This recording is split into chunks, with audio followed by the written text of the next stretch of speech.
Yes, we are back. We are live. This is the second Euro 2024 match view of the day. It is Denmark versus Slovenia, and of course, is Denmark versus Serbia, and England versus Slovenia. Yes, so how is everybody doing? Hope you're all doing good. Hopefully you've just come over from watching the Flex and KG show, or you're just coming over from watching the Flex and KG show. And my oh my, if this match view is anything like the one we had earlier on, Group D, the group of death, the group of drama, it was absolutely spectacular, wasn't it? And hopefully maybe not as much drama. Hopefully it's a bit more straightforward for England. Hopefully that is the case. England, we know that they're already through. We know that England have already qualified for the round of 16. But in a similar vein, so had Netherlands, so had France going into that game. They had already qualified, but we saw what happened there. A lot of drama happened, and we ended up with the team that actually going into that game hadn't yet qualified officially, Austria topping the group. And a similar situation could possibly maybe happen in this group this evening as well. So we'll have to wait and see indeed what does happen. As far as team news, we'll start off with the game which is to my left, which is Denmark versus Serbia. Denmark have in goal Kasper Schmeichel, Andersen, Vestergaard, Christensen as their back three. They've got Bar, Hjulmand, Højbjerg and Mihel as their four in front of the back three. They're going to be playing a back three, back five.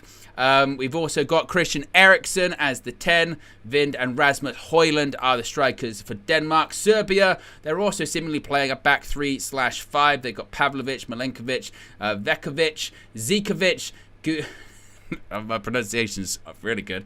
Ilic, Milanovic, Lukic, Samadic, and Mitrovic up front for them.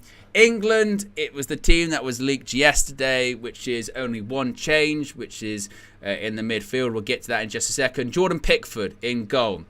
A back four consisting of Kyle Walker, John Stones, Gahey and Kieran Trippier. Still at left back, no Luke Shaw available, still injured but now training.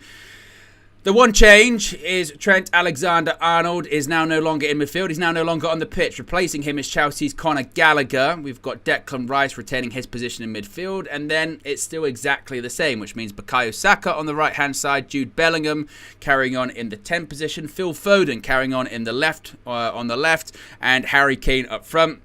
For Slovenia, it's a 4-4-2, looks like, and really the big names, of course, Oblak in goal and Benjamin Šeško up front. If there was ever someone that is going to come back to bite me, it is the name of the person I learned to pronounce properly 2 years ago because I thought Manchester United were going to be signing him. You just know that's going to come back and bite me this evening, isn't it? Šeško has looked very impressive throughout this tournament thus far, hasn't he? Hit the woodwork a couple of times.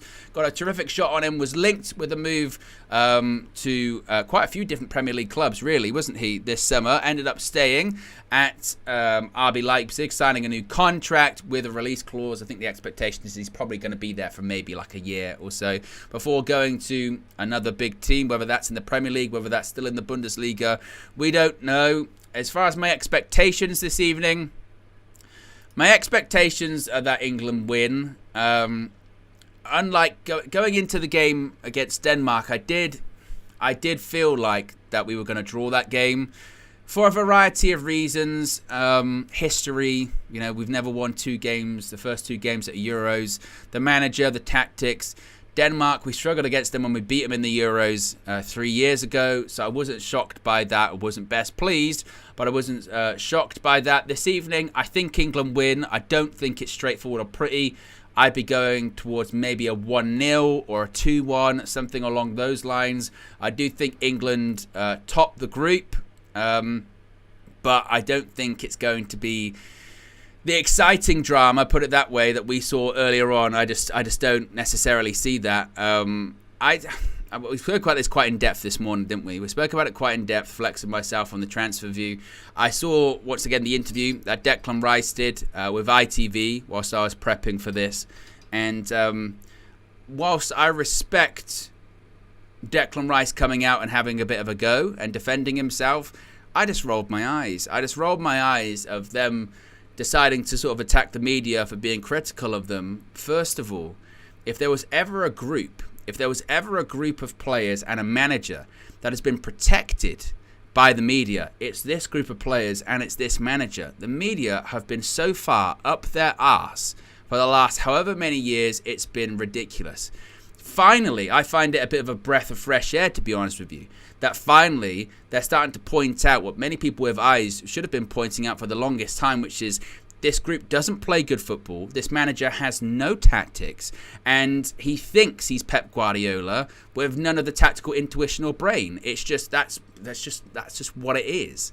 And now suddenly that these pundits, ex-pros, people that have been in the position of the players, are starting to say that, now the players are outraged by it. Don't say that. Why can't you be positive? Well, they were positive when you were doing things, but now they're not being positive because you're not doing things either. It's just...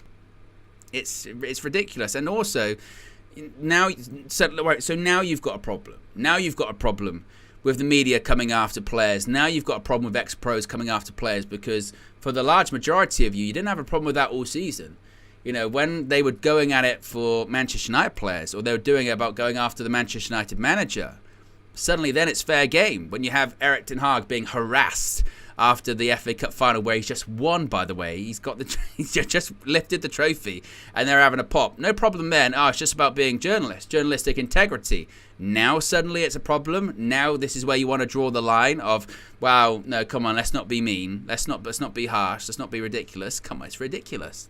Absolutely ridiculous. So the best way to overcome all this kind of stuff, it's the same all the time, which is put in good performances, and a lot of the criticism tends to disappear, isn't it? Really, that is just what it is.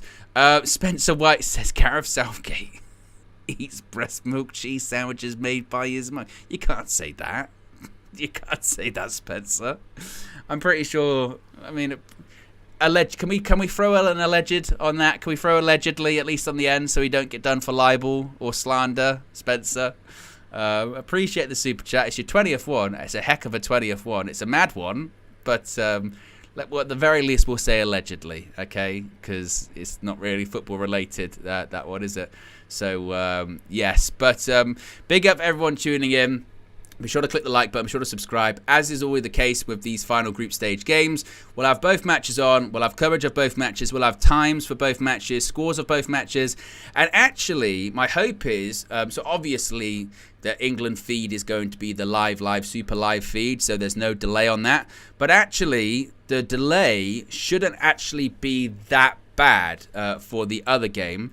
Now, usually when we do the games that are on BBC over here, you get the live feed of one and you have to go on the iPlayer for the other one. This time, this is when I'm going to actually praise Virgin Media using their Virgin Go app. They are like maybe 10 seconds, 15 seconds behind the real feed. It's actually really good time. So, yeah. Big up. Big up to Virgin Media for that. Your program works very well. There is Gareth Southgate. Relax, Southgate, of course. The beige shirt. You know, relax. That's what it's, you know, that's what it's going to be. Big relaxation of Gareth Southgate. Ugh. But players are in the tunnel. There he is, clapping everyone. Ugh. My goodness. Someone says Denmark-Serbia predictions. I tell you what, it's actually a really good point, that one. I mean, you can see the table here. England are currently top. Again, they have qualified. They've got 4 points. Denmark, 2 points. Slovenia, 2 points. Serbia, 1 point. So, Serbia got a win. Serbia got a win to go through. Denmark, if they get a point, they'll go through probably second place. I mean, there's a lot to play for this evening. A lot to play for, certainly. Spencer says allegedly. There you go. That's what we're looking for. Allegedly. You've sorted yourself out. You protected yourself, Spencer. Big up. Ah, come on, England. Don't do this to me. And I think the story's not finished yet as well, is it, with England? Because we're through regardless. So if we're rubbish and we lose or something spectacularly bad happens, then that's got to continue, isn't it? So, gosh. Ian Wright says he's very confident. I have no idea what to think. England, this is a game that Gareth Southgate wins. Gareth Southgate wins these kind of games. You know, he beats your Slovenias. He doesn't beat your Denmarks or your big teams. You know, so Denmark, there's no disrespect to Denmark, but they're not like top. But he struggles against those kind of teams. He'd beat those teams in qualifying. But any big team, no chance. England playing in Cologne. Oh, we got to listen to Sam Matterface on commentary as well. Lovely.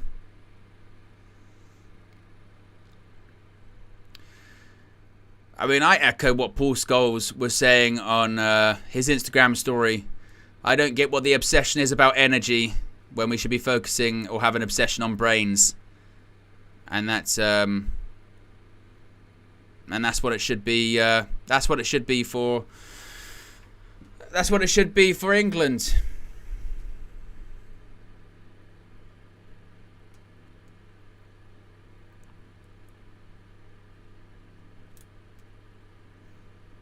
Look at the press. They're already on to the national anthems with Serbia and Denmark. We haven't even started ours yet. Just honestly, England, just don't do it. Don't do it to me.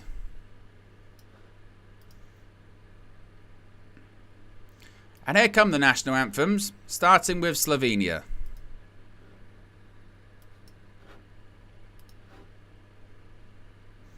Let's have a listen. See what their national anthem's saying. Good singing. A lot of commitment. Can't fault that.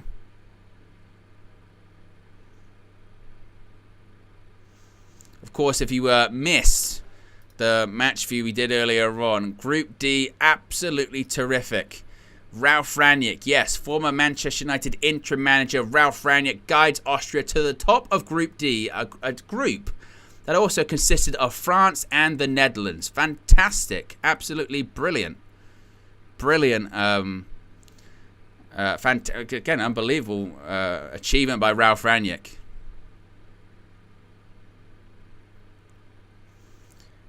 And now it's going to be the national anthem of England.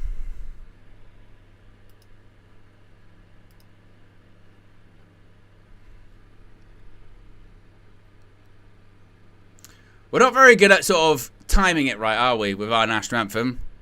We never know when to start. We're always out of sync.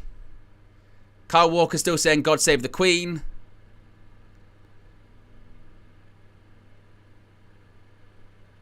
Declan Rice, yeah, good effort.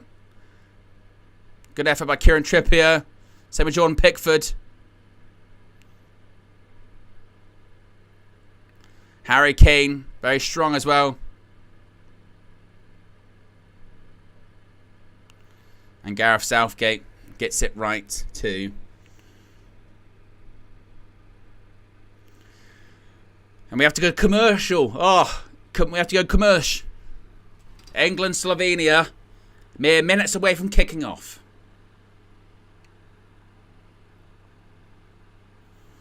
If you haven't already, click the like button. Be sure to subscribe, bottom right hand corner.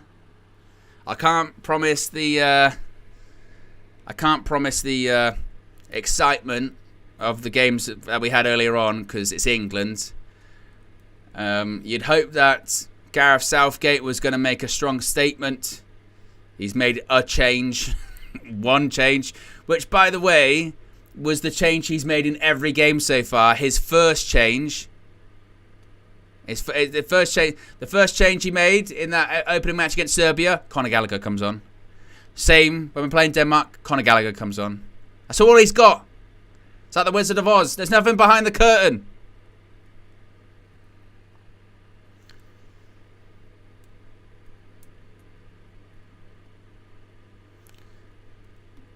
Just a couple minutes away from kickoff.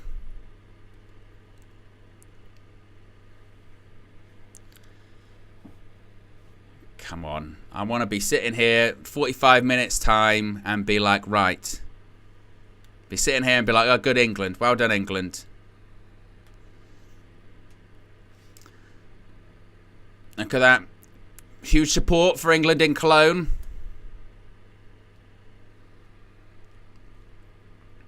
Once again, Kobbie Mainoo can't get a sniff. I say Kobbie Mainoo can't get a sniff. Nobody on that bench is going to get a sniff. Because literally, apart from Conor Gallagher, it's been near enough the same starting 11 the entire 3 games. Why bother? Slovenia, still possible for them to top the group. If they beat England and if Denmark fail to win, they'll go top. Could you imagine?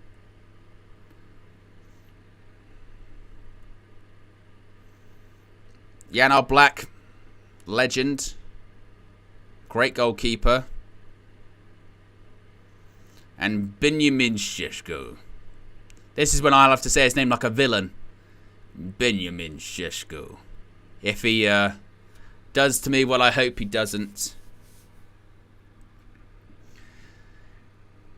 He also, as well, I saw Gareth Southgate. He was asked in the interview, so have you listened to any of the criticism? He went, oh, have you heard any of the criticism? No. Went, you liar. Of course you have.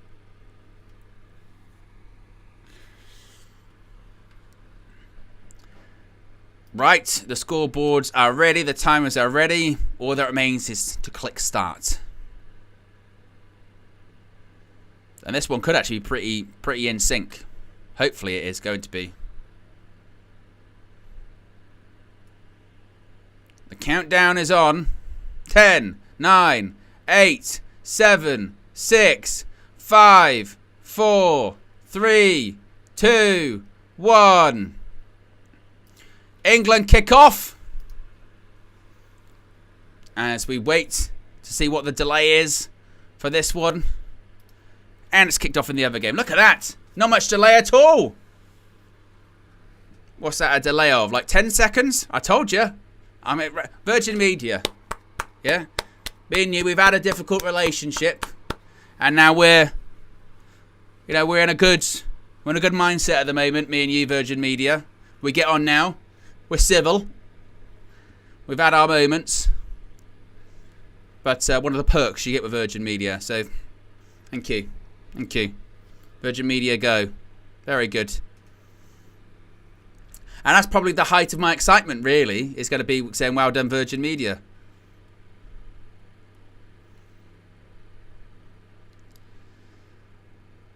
Ms. Gahey, Declan Rice, John Stones. Get ready for perhaps the 15 minutes of sideways passing that leads to nothing. Feeling very optimistic, as you can tell. Gahey goes long, and that's dealt with by Slovenia. And all the way back to Oblak in goal. Ooh, a bit of a short pass. Ooh, nearly. Phil Foden nearly got to it. And that's cleared. Back to Rice. Declan Rice. Declan Rice. Reverse pass, Phil Foden. Boy, goes down. It's going to be a goal kick. Phil Foden wanted a foul. Referee said no thank you. I don't think it was a foul. I would also say, I think there has to be serious questions, by the way, at ITV for who on earth is commissioning the sport there and thinks that for the European Championships on free-to-air broadcast television, the best that they can do for their commentary team is Sam Matterface and Lee Dixon in 2024. Good Lord. What kind of sadistic torture is that?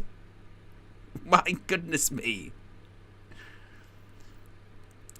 Lee Dixon, who hasn't played in the best part of what? When did he retire? It's got to be close to 25 years. When did Lee Dixon retire?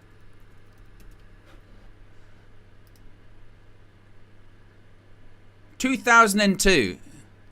22 years ago.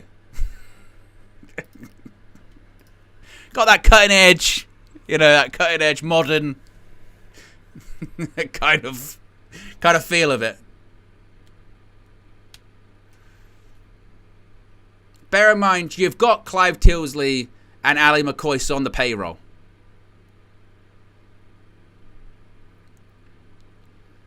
Jude Bellingham. Oh, it's a poor pass. That's going to be a foul.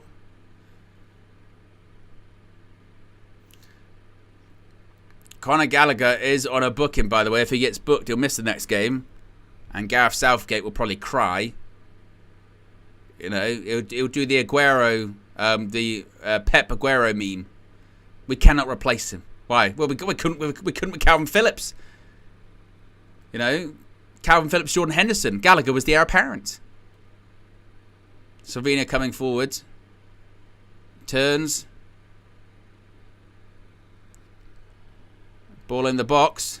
Goes all the way back. Headed across. Free header.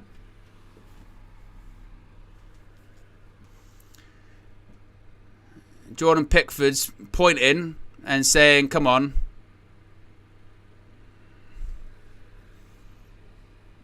I'm gonna try. Bite my tongue. Alright. Oh, for... Shesko. I mean, England can't even pass it now. This is just getting completely fucking... It's only been 5 minutes as well. And we've already... It's only been 5 minutes. England maybe have given the ball away like 4 times already, by the way. Unforced errors. Kyle Walker's looking for a towel, I think. Oh. Gay just passed it to Declan Rice. And they just stopped.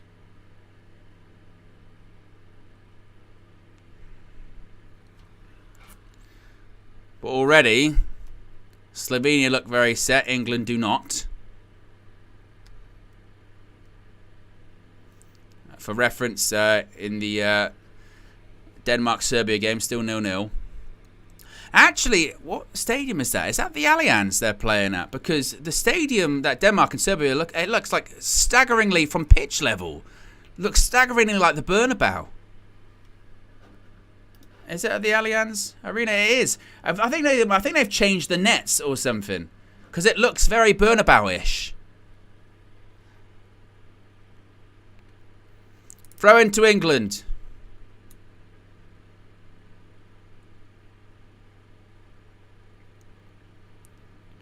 Trippier.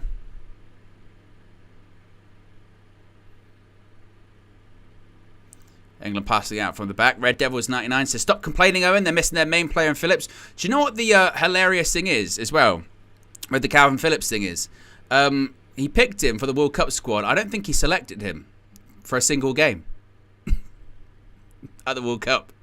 We cannot replace Calvin Phillips. Even when we had him, we couldn't. He picked Jordan Henderson instead. So what he's really saying is we can't replace Calvin Phillips and Jordan Henderson. That's what he's really saying. Because that whole thing of we don't have a natural replacement, Calvin Phillips, he did. And even that sentence is just wild. Phil Foden.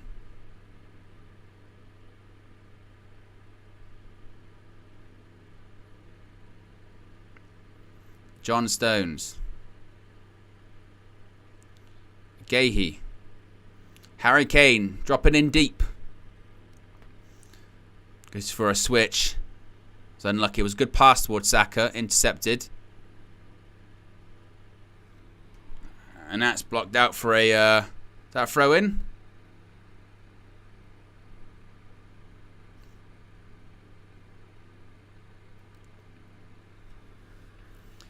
Gareth's got out the notebook. He's got out the notebook, and actually I can write out his notes.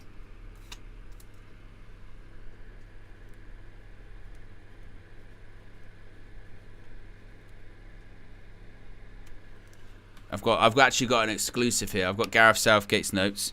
He's just wrote down Phillips. And actually underlined it twice. Can't replace him. Irreplaceable.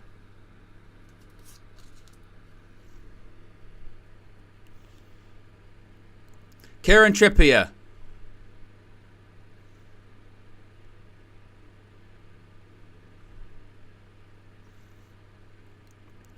Declan Rice. Good turn by Harry Kane. Tries to play it through. Not sure who to. Rice heads it back to Gay. Could you not see that? Is it blue? Is that the problem? Oh, yeah, you couldn't even see it. I didn't even notice that.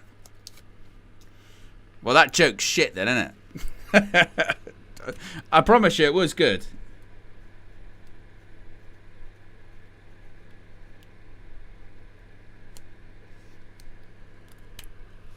There you go. Can't really see it. Yeah. When you have to repeat yourself. Rubbish. Get rid of it. Oh. Bellingham. Oh, poor touch. Slovenia. Harry Kane wins it back. Foden.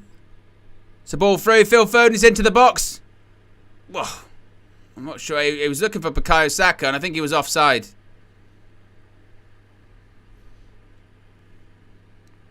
Have a look at this. Was he offside? Yeah, just.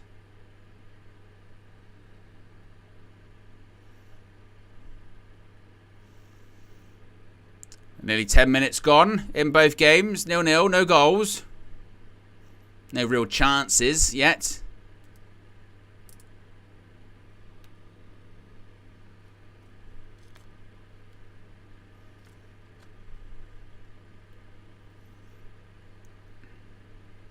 Gay with the header.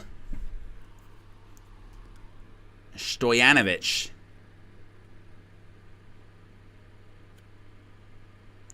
Slovenia a bit of possession in midfield. I mean, not really any pressure by England. There you go, it's a bit of a press, but they're just snipping it around us quite easily, really. Throw a ball into the box.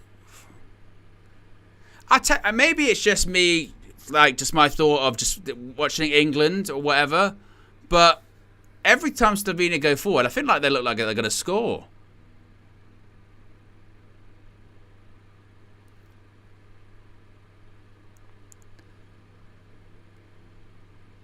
That's going to be an England throw.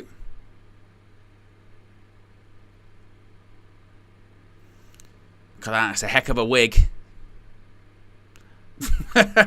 yeah, an image of someone, this guy, big neon green wig, screaming, singing for Slovenia. Then it just cut to an Englishman with a bucket hat going, with like a pint going, come on, England. Go on, England.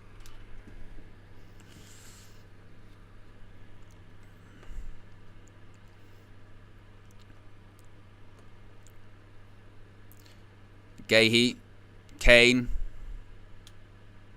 Gallagher,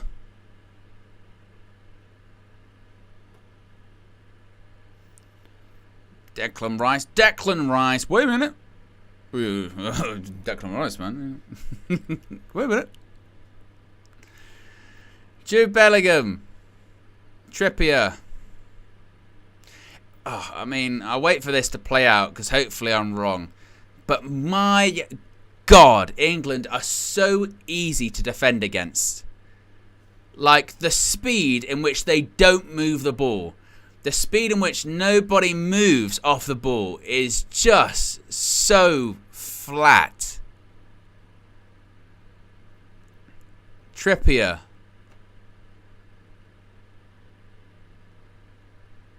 John Stones. Gahey. Trippier. You can see Trippier giving a thumbs up. What's that to Bellingham? There's no one moves. And if you're Slovenia, you're thrilled. You're thrilled with it. Look, you're just like, all right, keep passing it sideways, man.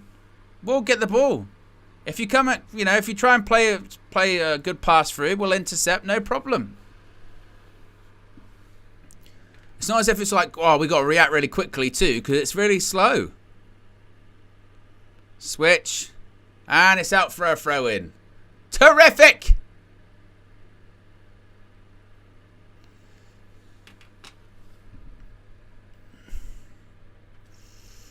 Throw-in to Slovenia.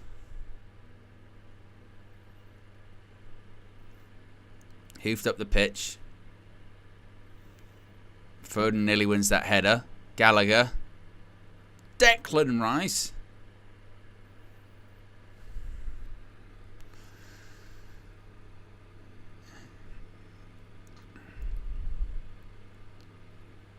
Gallagher. There's Jordan Pickford. Trippier.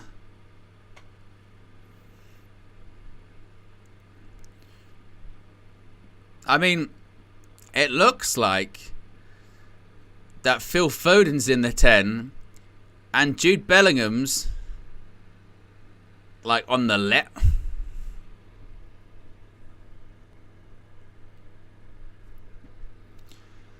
On the left. God. Oh. You had hoped, hadn't you? You had hoped that after the last game, which was just perpetually flat, really slow, no tempo, no energy, tactically baffling, you'd hope that first 15 minutes, at the very least, there would just be a bit of intensity. There would just be a bit of intensity that was just like, okay, you know, they're putting a shift in. Oh, it's proper ambient football. It really is. Ambient football. And by that I mean is, if you suffer from insomnia, watch England play. They'll pass it side to side to side. And to be honest, the only thing that will wake you up is when they kick it. They make a mistake and they kick it out for a throw-in. You'll go, oh, what happened there? Otherwise, you'll get hypnotized. Going like this. That way. That way. That way. Forwards. Backwards. Forwards. You might get seasick just because of the constant motion. Like this. Move the ball. Move forward. Move quicker. Something. Saka. Crosses it.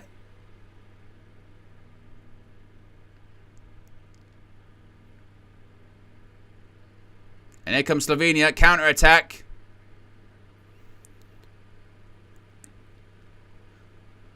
Slovenia flick. Out wide. Sparat. Go out for a throw-in. Or is it going to be a free kick? Kieran Trippier is going to get a yellow card for a foul earlier on. He played advantage, but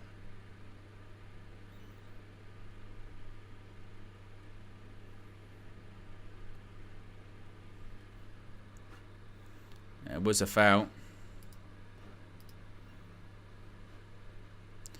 And again, this just goes to show why this idea, by the way, of possession football is largely bullshit. You know, yes, you want to have more of the ball. Yes, you want to dominate the game. But there's like real possession and then there's fake possession. You can have what England have had thus far, which is 74% of the ball. 74%. But watching the game, you would go, they have done nothing with it. Zero with it. Nothing. Just having the ball means zero. You have to actually do something with it when you have it. That's what it needs to be. But again, that's if you get too heavily focused on the stats and go, but we had 74%. You'll go, so? Ball in. It was dangerous. I mean, ask any Man United fan that, you know, lived through Louis van Gaal's tenure at Man United. He used to have like 70% of the ball most games. But we also didn't score for like 4 or 5 games in a row. Where you just sort of go, okay, cool. But you can have, to be fair, Erik ten Hag said it earlier on this season where he said, the other team can have a lot of the ball, but you can still be very comfortable in the game.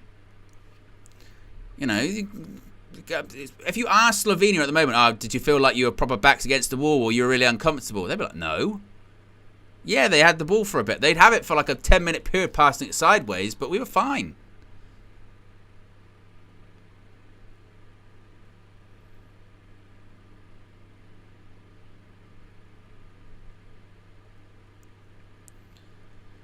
Show says England fans as a whole deserve this because the majority of them, when we've questioned Southgate all these years, defended him. So now endure this garbage. Well, I look at them.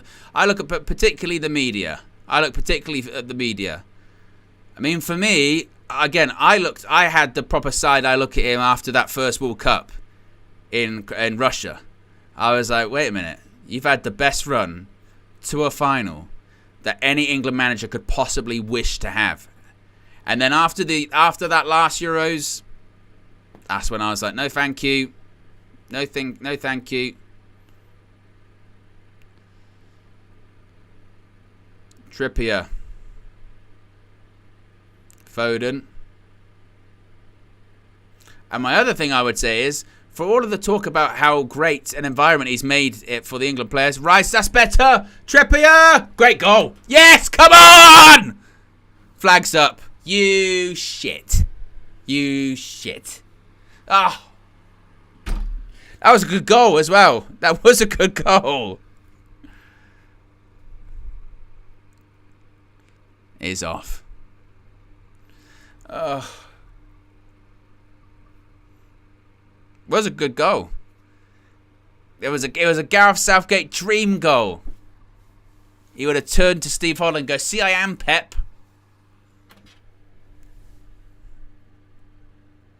But he was offside. Didn't even get the chance to change the score. Ugh.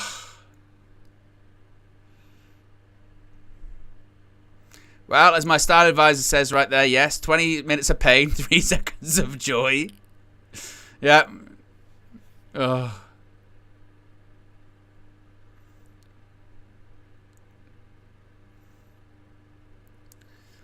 Still 0-0. And also 0-0 in Munich. Denmark 0, Serbia 0. So as things stand, England will top the group. Denmark will finish second. And Slovenia, I think, as things stand, Slovenia would be one of the third best placed teams, I think. But it would kind of, yeah, it would depend. 3... But they've got a goal difference of 0, which actually isn't bad. Some have minus goal differences.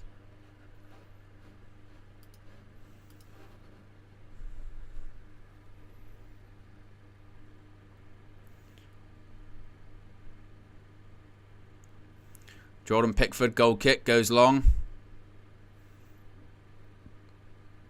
Slovenia win the header. Kyle Walker. Balls bounce around in the box in the Denmark game.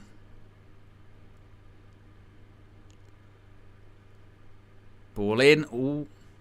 Ooh. Corner. Right, England wanted to take that free kick quick. It was a clear foul. Yeah, it just holds him back.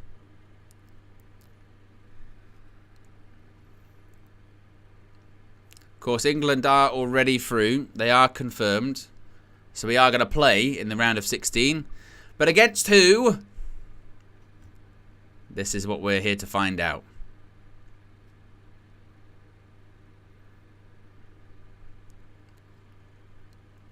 Trippier, Foden. Gahey.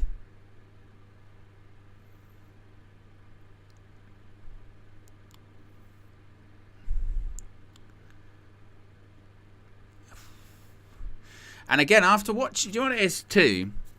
It's when you watch, when you watch all of these games. Oh, ball's in the net in the Denmark Serbia game. I mean, they foul into the net. They're saying it's a foul on the keeper.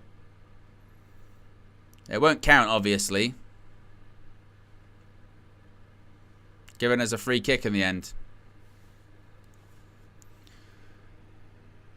But yeah, when you watched, nearly every game, which I'm sure quite a lot of people have actually, in these tournaments, you realise how how flat your team is in comparison. Oh my God. Kyle Walker just missed the ball. Foden. Trippier. Jude Bellingham off the left. I don't know if anyone's solution to England's problems was what you need to do is put Phil Foden through the middle and you go, okay, and Jude Bellingham off the left. You go, no. No, don't do that. No. Foden through the middle in the 10, yes. Bellingham off the left, no. Just drop him deeper next to Declan Rice.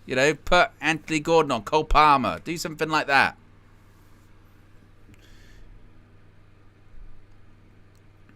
I mean, bear in mind, Cole Palmer, let's just confirm Cole Palmer's stats for this season.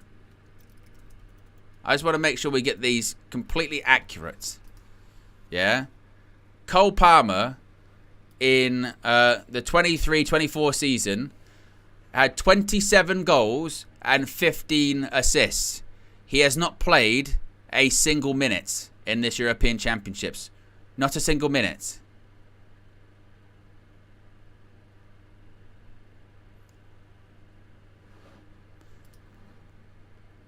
Kobbie Mainoo, man of the match in the FA Cup final, scored a goal in the FA Cup final, the winning goal in the FA Cup final. He's had, maybe, was it like 8 minutes? Something. But England's midfield, it's been perfectly fine. No, actually it hasn't. The England midfield has been shit the whole tournament.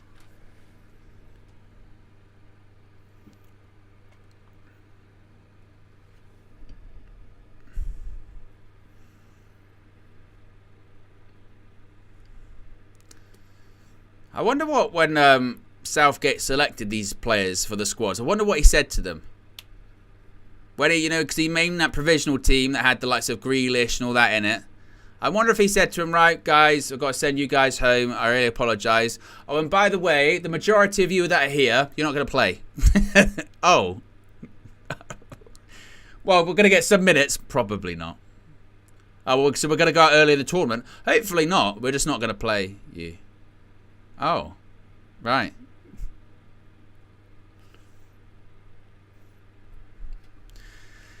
Switch out to Trippier. Phil Foden. Runs inside. Foden. Oh. Went to pass it to Harry Kane. Too heavy of a pass.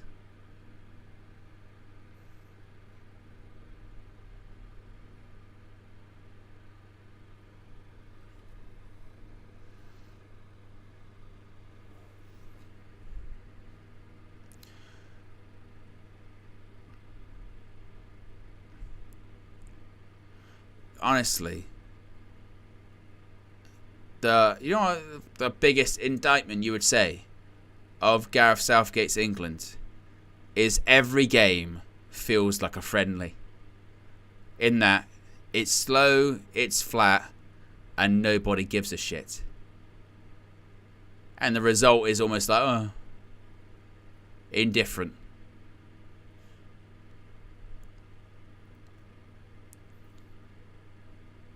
Like, if I didn't have the, if you didn't see like the Euros badges, you would easily think, oh, this is just a sort of post-season friendly, right? This is what it feels like. Oh.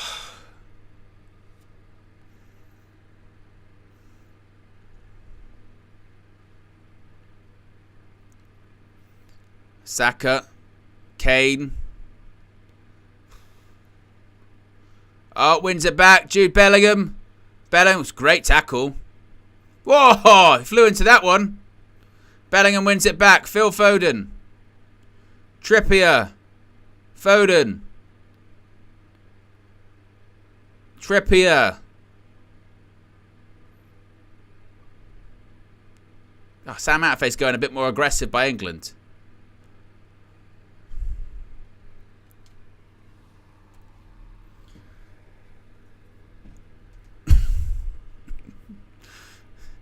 28 minutes gone. Still 0-0. Here comes Slovenia. Oh, counter-attack. Counter-attack opportunity. Šeško's on the hunt. And Jordan Pickford, good starting position, sweeps up.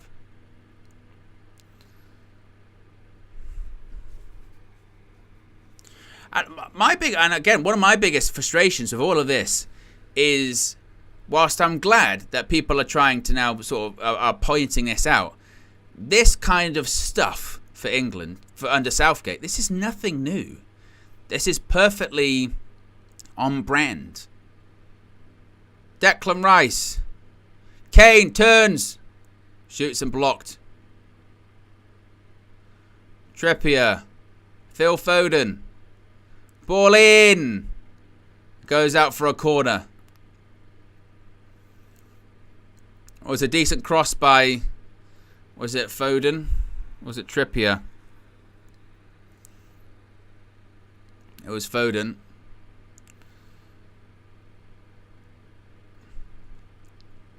That's why I don't give a Lee Dixon. He's like, it's a great cross by Phil Foden. I mean, there was actually no one there. I mean, they put it out for a corner on the assumption there was an England player behind him, which there wasn't. Corner for England. Where's Maguire when you need him? Kieran Trippier to take.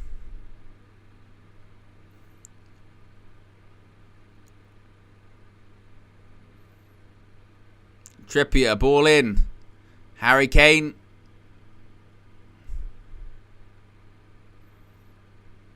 Declan Rice went to header, misjudged it. That'll be no foul.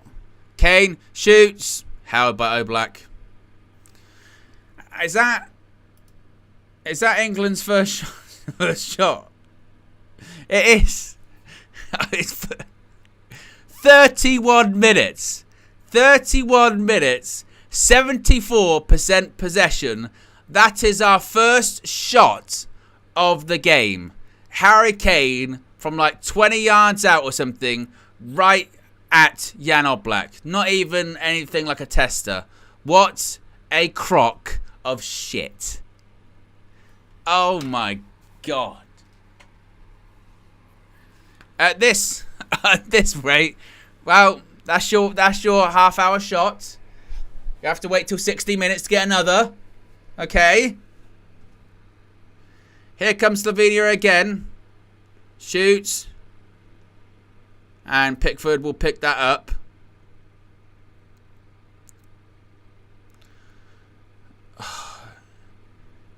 And again, it's just like this kind of football again is what I just, as a fan, I just don't like, which is possession for possession's sake, passing it just ad nauseum, no intensity, no tempo, and then again they'll have the nerve afterwards to be like, well, we had a lot of the ball. All right.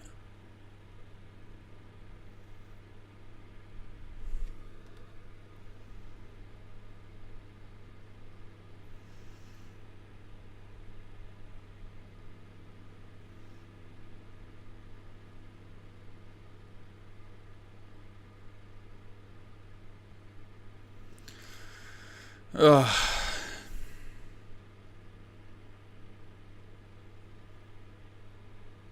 And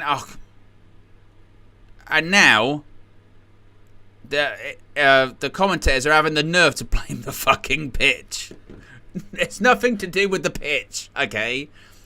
It's not the pitch's fault that we had our first shot after 31 minutes, okay? That is not anything to do with the pitch. Well, you know, the pitch. Who will we tie? Well, you got to remember, it's been raining. You got to remember the grass. You've been smoking grass, mate. Declan Rice. Trippier. Foden, is he onside? Chips it back. Walker. Finds Saka. Gallagher. Saka goes down. Free kick.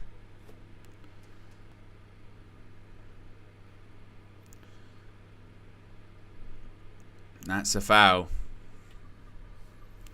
You know what this reminds me? It reminds me of, remember the World Cup in 2010? This reminds me of Fabio Capello's World Cup. And every game felt so flat. And ironically enough, we played Slovenia in our final group stage game in that World Cup. And we won. That's the one where John Terry dived with his head whilst he was on the floor. But we drew with the USA and Algeria. And we went through and then we lost to Germany. Our games feel like that.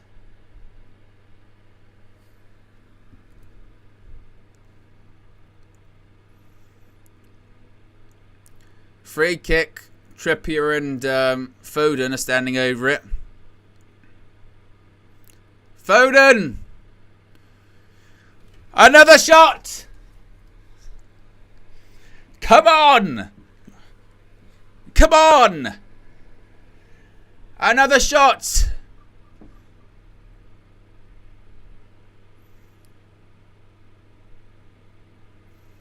I didn't think I'd have to bring back the 10-minute increments like we KG do during the Man United games. Take it 10 minutes. Throw into Slovenia. 10 minutes remain.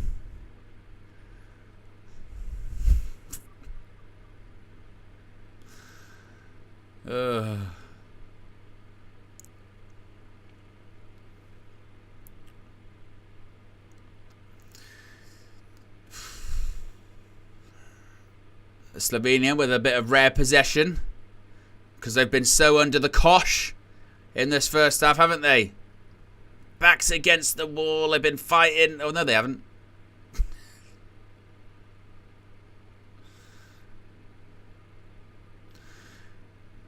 Gallagher thought he was fouled. Referee says, no, you weren't. Get up.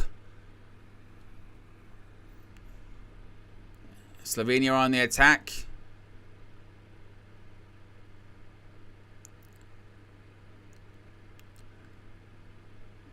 Stojanovic, they're into the box.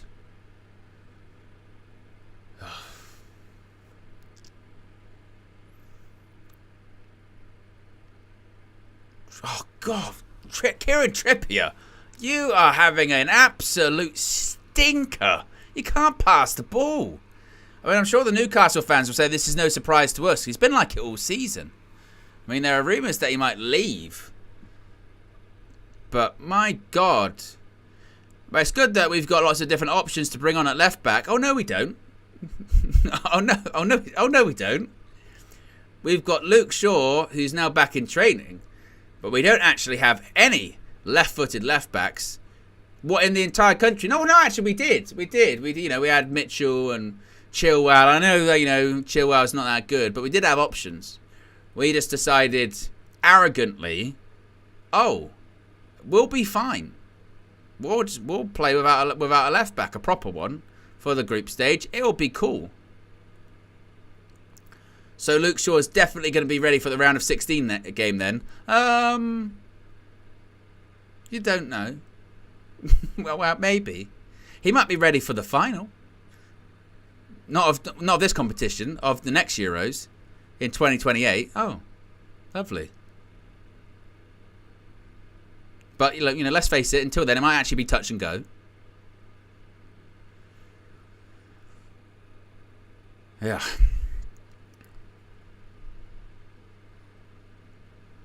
Stojanovic, they're into the box. With the header. They go down. Riri says, Owen, mate, I love how you cover the England games. You go all out with the sarcasm. It's hilarious.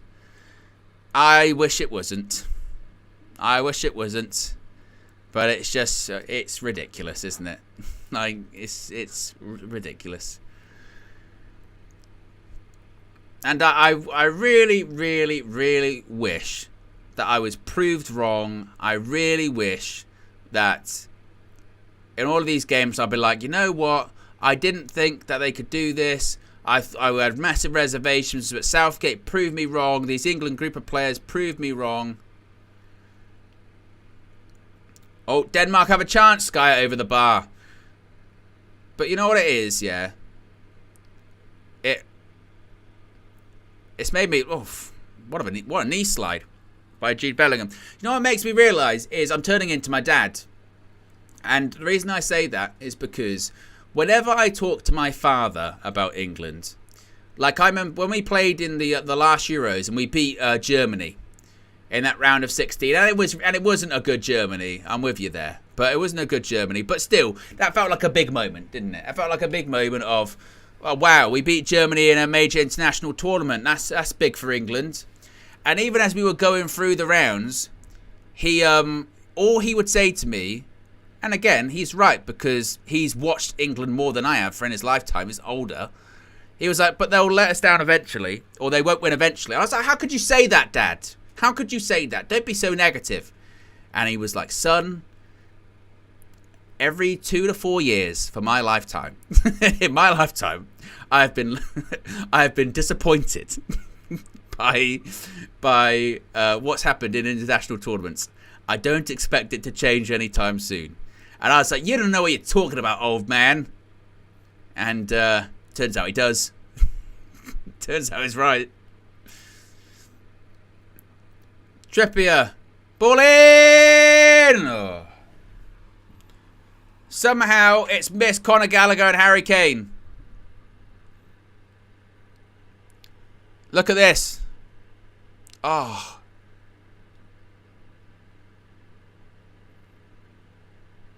Oh, how's Harry Kane missed?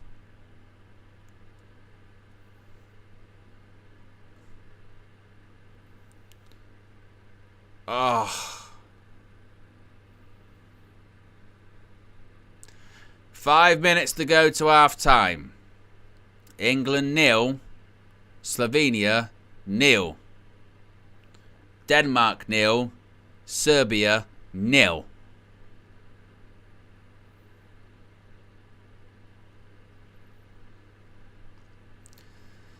Here comes Slovenia on the counter-attack.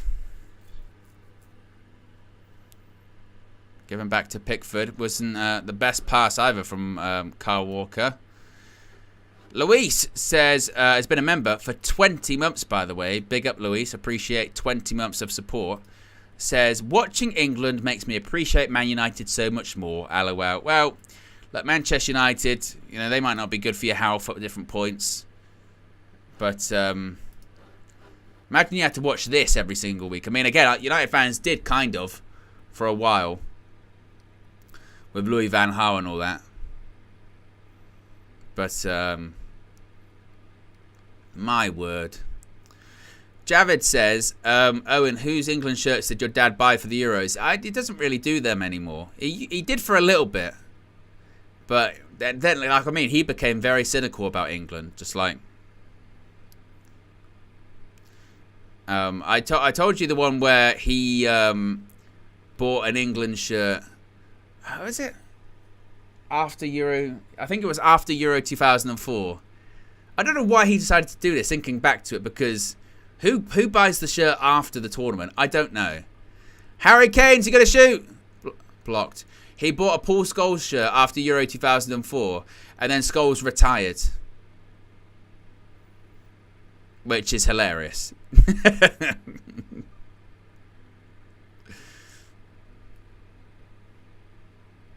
And he'll go like, what, collector's item? Oh, yeah, all stupid.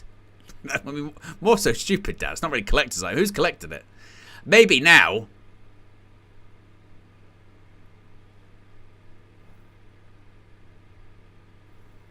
Like his, and it ball in towards Declan Rice.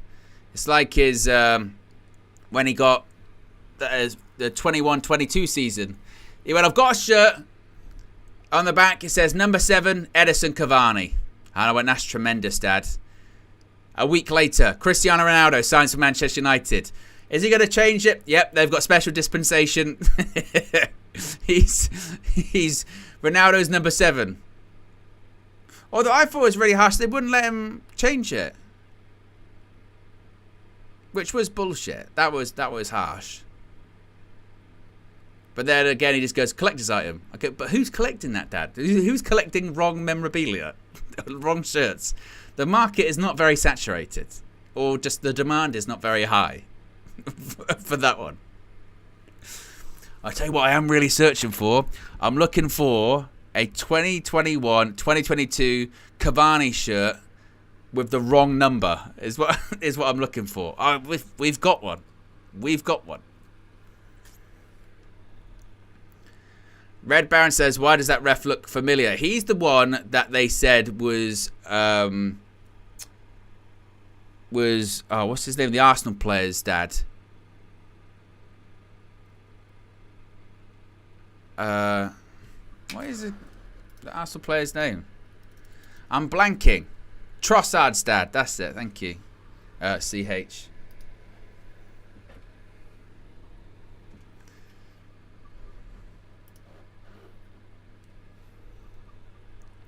Foden. Declan Rice. To Bukayo Saka. Bellingham's in the box.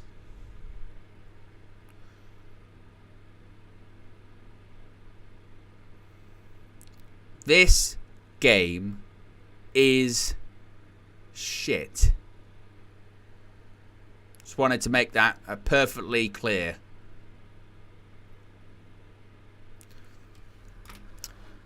Half time, no stoppage time, because what's the point? Oh, it's the wrong one. There's 1 minute of stoppage time in the game between Denmark and Serbia, by the way. That's still 0-0.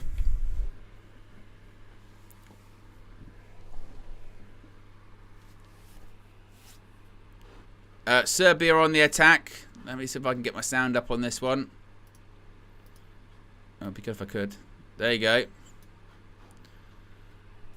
And that's a terrible pass too. That's going to go out for a throw-in.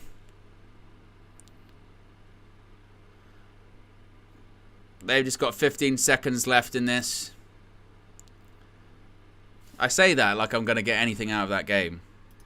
I'm not going to get anything out of that game. What a crock of shit, really. You know, that's my analysis. It's half-time in that other game as well. I'm not surprised. I'm just disappointed. Actually, I'm not even disappointed. I'm just literally as you expect. You hope that after watching that just god-awful performance earlier on in the week against Denmark, you go, well, with all of the stuff in the media, with all of the stuff that's been going on in the media, with all of the talk, with all of the criticism, with all of the fight that these England players have been showing, don't criticise us. Just be positive. Why are you having a go against us? You got to be positive. Get behind the boys. We're top of the group. It ain't all that bad. You're going, well, I tell you what, those are fighting words. Those are fighting words, so they're going to come out. Gareth Southgate's going to come out. He's going to make big changes. We're going to play dynamic football. We're playing Slovenia. No disrespect to them, but we're going to create lots of chances. We're going to be pressing high. We're going to be doing all this great stuff. And then what happens? Oh, yeah. Well, where's my button, actually? I haven't even been pressing the soundboard. I've been too tired to press it because, my goodness me, I feel like I got narcolepsy watching that game. But I could just go, oh, what game is it? I don't know. Because guess what? Well, it's Groundhog Day. Again? Again. Every single time I'll press it again. Well, it's Groundhog Day. Again? Every single game. Oh, terrific, isn't it? After the drama that you saw earlier on today with the Netherlands and Austria, possibly the game of the tournament, even France versus Poland, I thought that game was terrific. That game's tremendous. Look at that. Teams with great players, and even if they don't have the quality, they've got the energy, the tenacity, the drive. They're on one of the biggest stages, the European stage. The world is watching. Certainly Europe is. This is going to be terrific. And what does Gareth Southgate say? No. Let's see if we can make all of Europe go to sleep collectively. I mean, it is late. You know, we're getting close to the watershed. Let's get everyone to sleep. Let's do that. I mean, ugh. And again, it's not surprising. This is why I said going into the tournament that the media, for what they were saying about England going into this tournament, was laughable. It is laughable.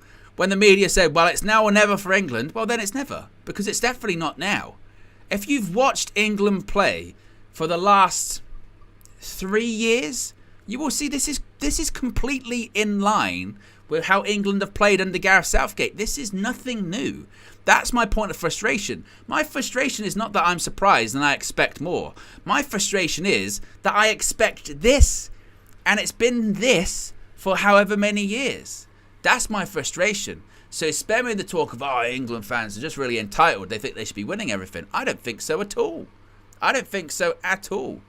I think that this is a reality check for the media and the friends of Gareth Southgate in the media that have been bigging him up, because now they've got to talk about some uncomfortable truths that they've largely avoided for the last 3 years, which is that the football is non-existent. All they do is pass it sideways. They stat pad the most boring stats, which is possession, which is, well, we've had a lot of the ball. So, have you really threatened with that, with the possession that you've had? Well, we've had a lot of possession. That, you know, that's kind of what it's about. It's dull. It's boring. And people have been saying this for years. For years they've been saying this. But going into this tournament, it was, wow, it's the best squad, and it's best this, and it's best that. And it doesn't matter if you've got a coach that sets them up with that is tactically inept, which his idea of football is, I'm going to cosplay Pep Guardiola and pass the ball sideways and just do nothing. That's what it is, you know. And the big tactical revelation this evening, Phil Foden, we're going to put him central. That's good. Oh yeah, and what are we going to do with Jude Bellingham? Left wing back maybe? Left back, left wing, something, you know? What's your big tactical change? Well, we're gonna put Conor Gallagher in midfield. And that's it. We're gonna put Conor Gallagher in midfield. And you'd go, really? Wake the fuck up. Is that what it's gonna be? Poor, and I mean poor. And to those journalists again, that before the tournament, well, it's now or never for England. What the fuck are you talking about? No, it's not. No, it's not. It's not now or never for England. It never was. Watch England play. How on earth they could watch some of those friendlies and matches we've had recently against your likes of when we played Belgium, when we played Brazil, when we played Iceland before the tournament. If that wasn't the biggest red flag, I don't know what is. And we still had the arrogance, and I say this again, the arrogance to be like, well, you know, we won't have a left back for the group stage. Why? Well, we'll get away with it.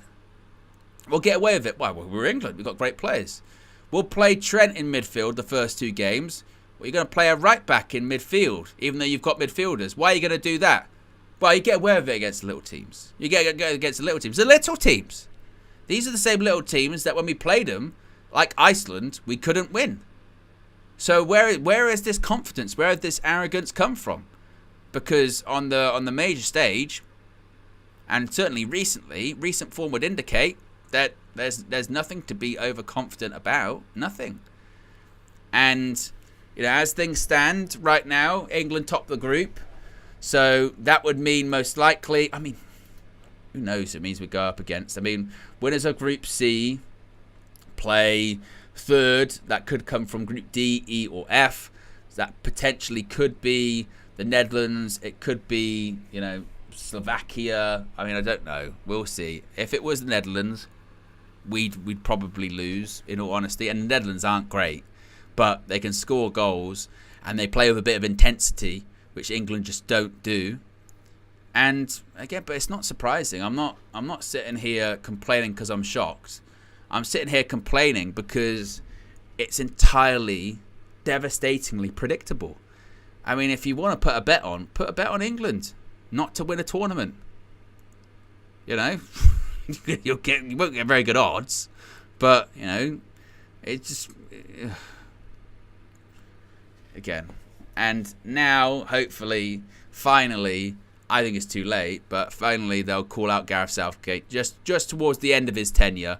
Oh, well, England, they've not been playing very well. Where have you been for the last, 4 years? What have you been watching the last 4 years? And I remember, I think it was the Belgian game. And when we played Belgium, and what was at the draw, and it was a late goal by Jude Bellingham or something. I think it might have actually been when we lost to Brazil. And bear in mind, that wasn't like Brazil. That was a very injured Brazil. And granted, England had some injuries too. But I remember the coverage coming out of that game, and I was sickened. Because it was the Channel 4 coverage, and I think it was Joe Cole, and he was there with someone else. And we lost, and we were rubbish. And they came out and they went, well, I think Gareth would have learnt a lot today. And I went, sorry? I've seen the treatment of managers in the Premier League. I've seen the treatment of players in the Premier League. And they don't get that level of sort of, oh, well, they've learnt something today. They've learnt a lot. Oh, great. Well, at least we're learning. Didn't realise, it's like one of the biggest jobs in international football, the England manager's job. But at least we're learning. That's good. And it's just crazy. And again, not to be massively pessimistic, but it is what it is. Once again, my prediction was that we wouldn't make the quarterfinals. That we wouldn't get past the quarterfinals. Excuse me. And I would still say that I think the thing that will make England come unstuck will be the same thing that's made us come unstuck for the entirety of Gareth Southgate's tenure, which is when we face either a good team, like a top team, or if we face a team that's a well-coached team, we will lose. Fact. If we had to play Austria tomorrow, we would get embarrassed. Absolutely embarrassed. If we had to play, any of the top teams that we've seen in this tournament, even if like a team like France or the Netherlands, that I think still haven't impressed as much as they should, we would get embarrassed against them. We would. If we had to play, just pick them. Pick whatever team. Portugal, lose. Spain, definitely lose. Even if we had to play Italy again, watching them play last night, I know we beat them in the qualifying, and we have the better team in the qualifying, but that's England. Qualifying. When it comes to actual, when it matters in the tournament, lose. And it's not a case of, because you just got no players. It's because it doesn't necessarily matter what players you've got. It matters about your team. Your team, your tactics, your coach. That's what actually matters. Not, they've got some good players, and again, you don't understand. They've got, the European Golden Boot winner. They've got Phil Foden. He was a Premier League Player of the Year. They've got Jude Bellingham. He just won the Champions League. Did he win the Champions League for Real Madrid playing left wing? No. No.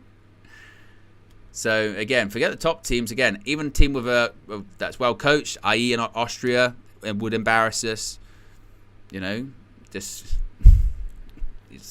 But it's not surprising. I'm not sitting here like I'm really shocked by this. I'm really angry because I'm really shocked. I'm frustrated because it's entirely predictable. It's entirely predictable, and it's entirely what's in line with expectations, really. I think the thing that does annoy me is, again, the expectations that are put in before the tournament. Like this is anything new. It's just, again, ridiculous. What are people saying here in the chat? Ridwan says, Maino coming on, I think. I might not need caffeine anymore. Show says, forget those team Austria. Austria would destroy us. Yeah, that's why I mentioned them first. Austria would, yeah. Ahmad says Spain would destroy England playing like this. To be honest with you, I think most teams that have gone through already probably would. Spain would beat us, Germany would beat us, Portugal would beat us, France would beat us, Austria would beat us. Italy, I think, even though Italy aren't great, they'd beat us. We play like this. Switzerland would beat us. Again, that's not being pessimistic. That's just, again, watching a lot of the games going, even if they've got lesser individual players than us, they are playing better team football than we are. That's what they are. And again, for Declan Rice to come out in those interviews and be like, well, those players, those ex-players, those ex-pundits shouldn't be calling us out like that, or at least be positive, get behind us. What's there to get behind there? You've got to help us. You've got to, as Ten Hag says, you've got to energize the fans. You've got to give them something to cheer about. And if you don't, particularly England fans, and the English media and pundits, what are they supposed to do? Stand there and lie? Because they've done that enough over the last 3 or 4 years. My goodness me, have they done that enough with the protection of the manager? It's ridiculous. What else are people saying here? Show says take Jude off for Gordon, Gallagher off for Cobby. King of the Indy says Ten Hag won a trophy against Pep and they told him goodbye. Well, again, I'd be interested to see what they say. Looks like maybe Ollie Watkins, Cole Palmer, or is that just people just warming up in general? Oh, it's just people warming up in general. He won't make any subs.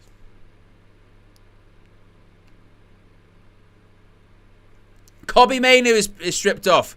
Cobby's got to come on. Do you know what I said? You know what it is as well? With how shit England are at the moment, I do almost go a little bit. I go, poor Cobby. You know what I mean?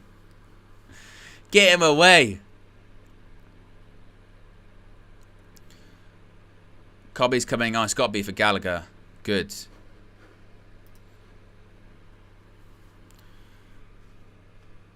And again, do you know what it is as well? Do you know what pisses me off with this too? Is he should have started the game. Cobby Mainoo should have started the game, but Gareth Southgate's so scared that he went with the safe option. He thought the safe option was going with Conor Gallagher again. Well, I'll be safe. I'll go with Conor Gallagher. I'll play it safe. But you got it wrong again. And it's not as if Cobby Mainoo's a big risk. But it's literally just like, again, you play it safe. Because, again, he won't take any semblance of a risk. He would never win any money playing poker because he'd constantly fold. You've got a flush, I fold. You've got a full house, I fold.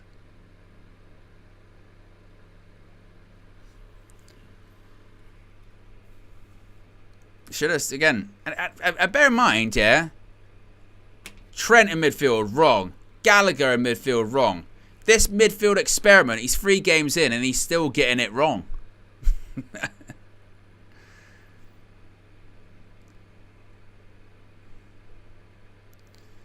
As we wait for kickoff in both games.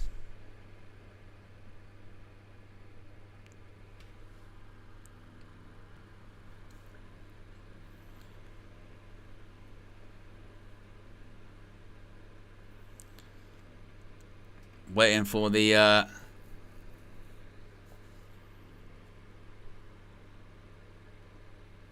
and we're off. To be honest, he probably folds when he's the only one playing. Gareth, you're the only one playing poker. I fold.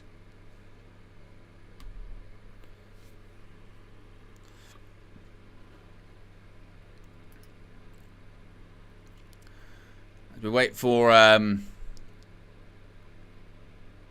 kickoff in the Denmark-Serbia game. And making some subs. That's why a bit of a delay there.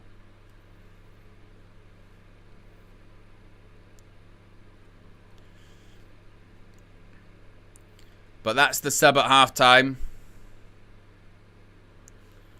Cobby Mainoo on for Conor Gallagher.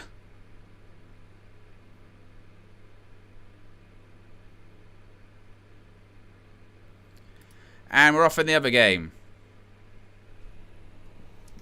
Bit of a delay there. I'm not sure why. But there you go. But who cares about that one? We can care if something happens in it.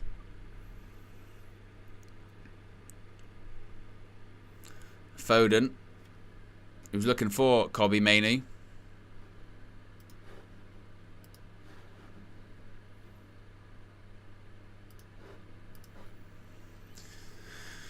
Is Gahey.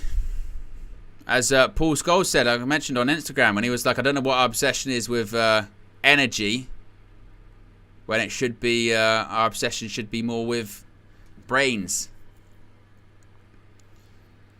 But I mean, again, let's be honest with Cobby, yeah? He can only do so much.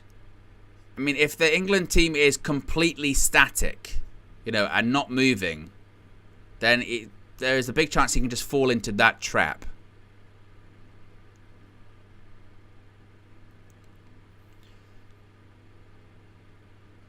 Bellingham, who still looks to be playing off the left, I think. Trippier.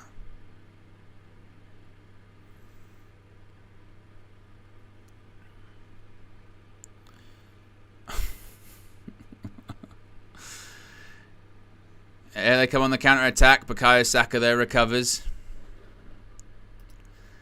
I mean, you would think eventually at some point Slovenia... Well, I say Slovenia will have to come out and do something. They probably won't because, again, they're on 3 points, which they might think is enough for them to go through as one of the best placed third teams, considering, again, their goal difference is 0, which isn't too bad. So they might think, actually, you know what? We're all right. Maybe.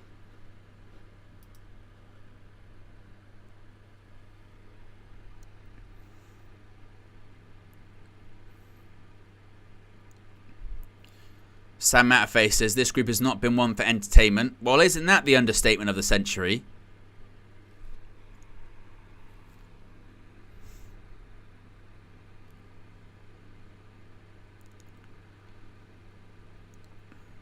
Bellingham.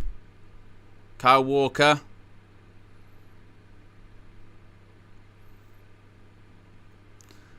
Cobby. Gives it back. Jude Bellingham. Bellingham again. It's going to be a corner.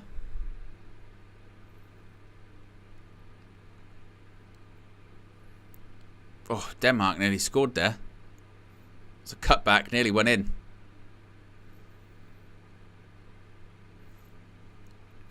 Billy Red says the paint is nearly dry. Hopefully. Short corner by Trippier. Here is Cobby.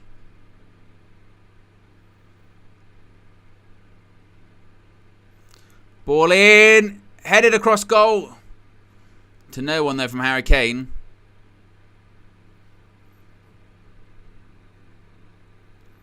Kyle Walker, he was looking for Bukayo Saka. Cobby. Now Cobby loses the ball. Foden, good feet. Bellingham.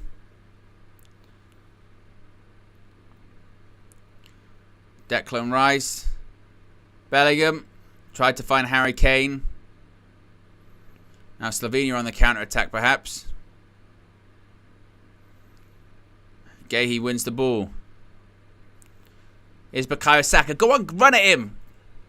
Harry Kane in behind.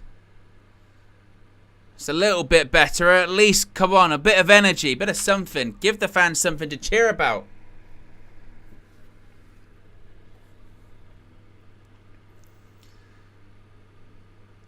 Going to be a corner for England.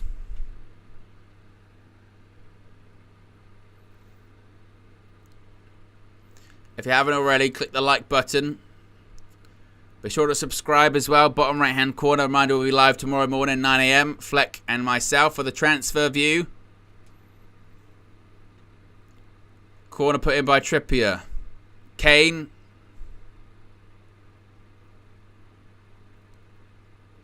Foden with the volley. Goes out for a goal kick.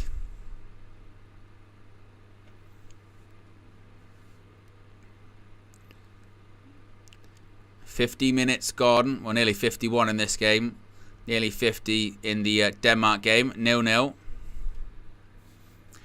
I mentioned that Group D. The D stood for drama. This is Group C. I think the C stands for either crap or catatonic. Because that's what I feel I am. After watching these games at the moment.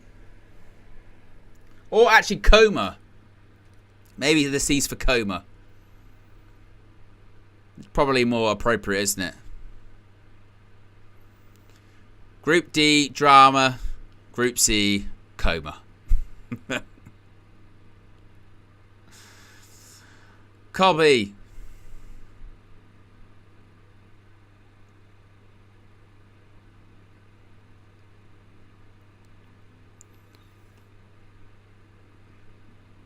Gay.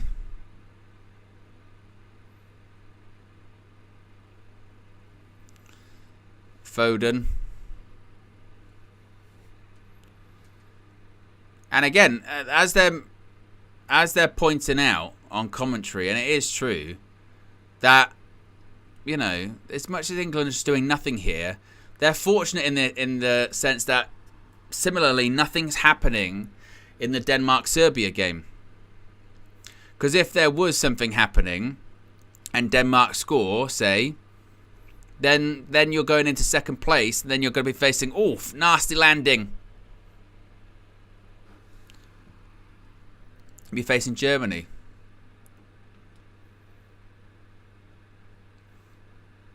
And if we face Germany, we're out, in my opinion. Like, it just is what it is. Walker. Over the bar.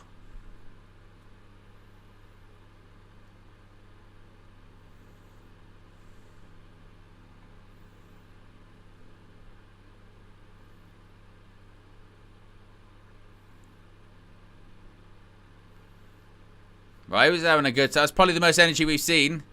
A Slovenia fan.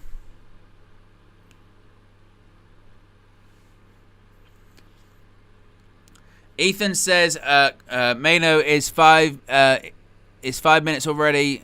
Been better than Trent Alexander-Arnold and Gallagher.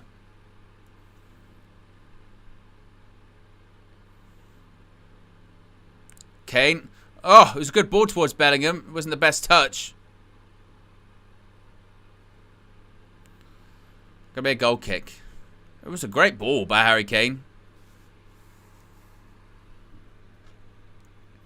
Oh, Serbia are in. Serbia are in. It's an, you won't believe it, guys. You won't believe it. Is it offside? Oh, it is offside, but it would have been an own goal. It would have been an own goal again. OG. OG. OG strikes again. But I think he's offside. Let's have a look. Is he off? I think he is just. Yeah, he is offside. It's going to be the right decision.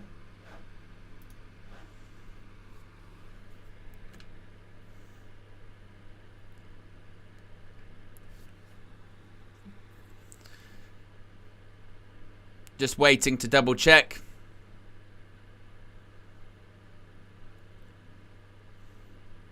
We wait confirmation. He does look like he's offside.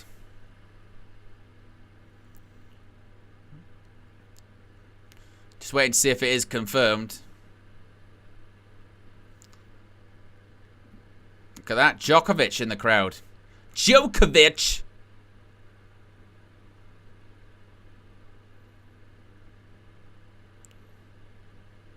And it is offside. Well, we had a bit of drama there. That was fun while it lasted, wasn't it? OG nearly coming back once again. 2 offside goals in the games thus far. Rivaling Lukaku for the ruled out goals. Obviously the offside goal in this game, England's game, was Bukayo Saka.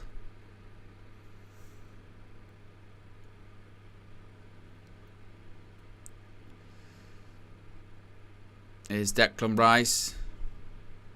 Oof! I tell you what, he flew into Kobe Mady. You son of a bitch. How dare you? Where's the card? Where's the card? Where is he? Where is it? So where's the card then? Where's the card? What is going on here? No yellow card. So where's the card then? Where's the card? Criminal.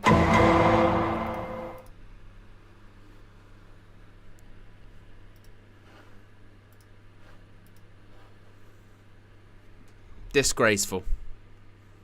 Where's Kenny? What does he think? Disgraceful. Absolutely disgraceful. I agree.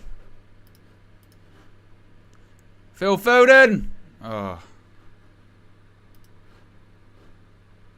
Ball back in. Gonna be a corner.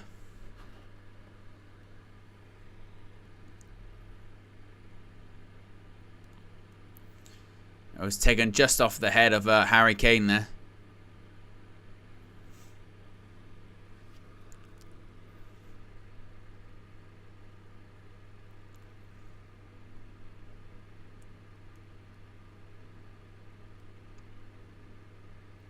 Ball in.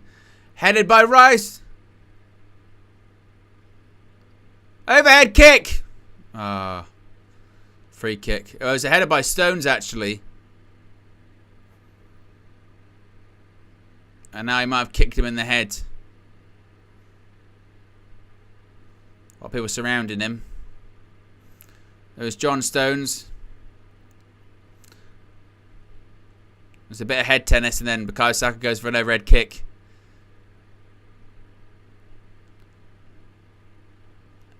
Little kick to the side of the head. Little brush.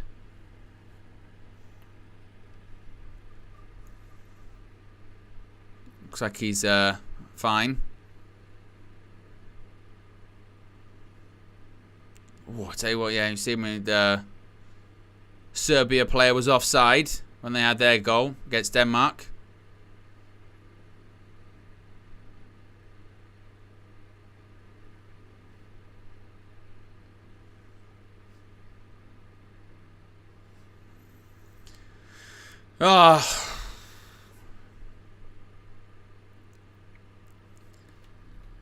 Out, free kick / goal kick. Goal kick, whatever. All black. Header by Gay. Comes Harry Kane. Out to Bukayo Saka.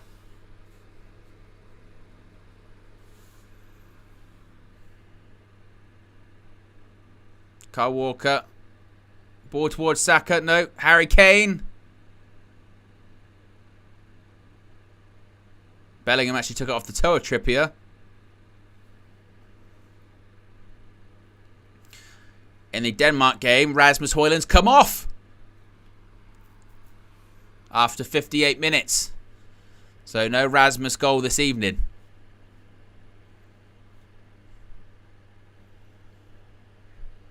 Trippier. Cobby.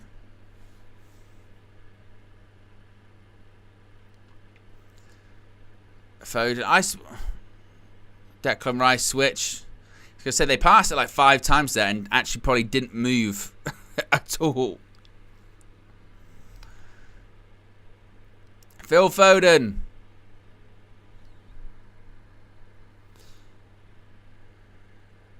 Kobbie Mainoo, ball in. Towards Bellingham at the back post. Declan Rice.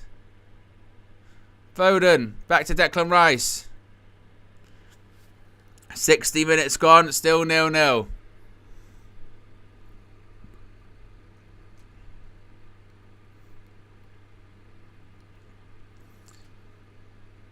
Foden, Cobby.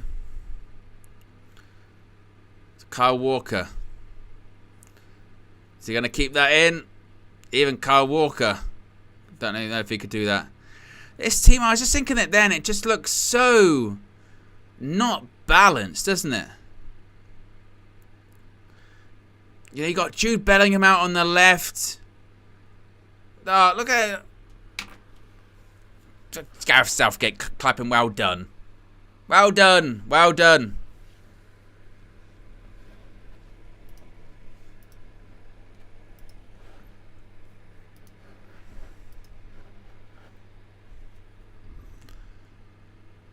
I mean, I don't know about you, I'm proper fighting the urge of like the sort of heavy eyes.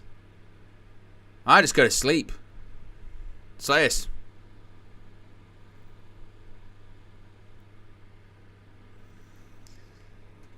It's that kind of game. Like, it really is.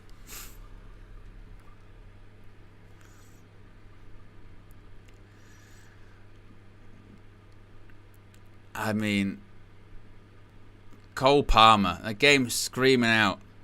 Cole Palmer, and again, get Jude Bellingham. Look, if you're trying to shoehorn him in, like, then just don't. He's not played well today, Jude Bellingham. Either move him back into the 10 instead of Phil Foden, because Foden's not really done all that much, or take one of them off. Take one of them off. Get some balance to this team. Have some actual width. Because the left-hand side is non-existent. It's completely inverted. Put on Anthony Gordon or put on Cole. Do something.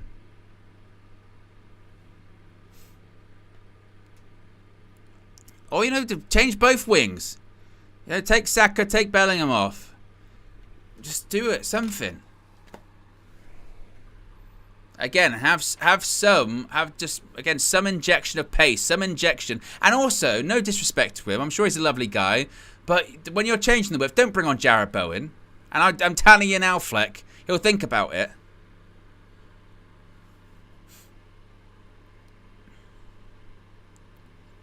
There you go. We're going to put some change in width. Let's bring on Jarrod Bowen. What does Cole Palmer have to do? Who is he pissed off? You've even got Sabitzer doing a celebration earlier on. He was going like this.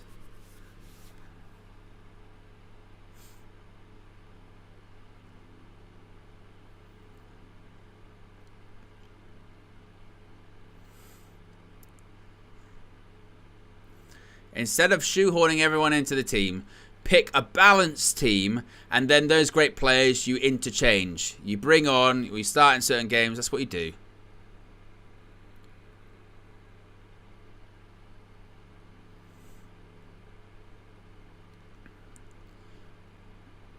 Gehi.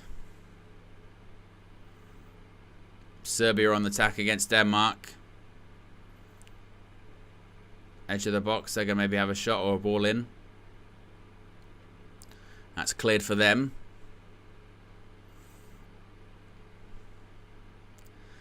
John Stones to Gehi.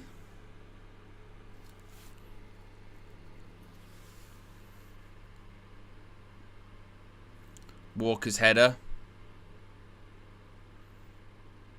Oh, if they try and bring up the pitch one more pissing time. Wow, with the pitch. The pitch hasn't been a problem of them having their 70% possession, has it? The pitch isn't going to put the ball in the back of the net for him, is it? Declan Rice. I'll go out for a goal kick.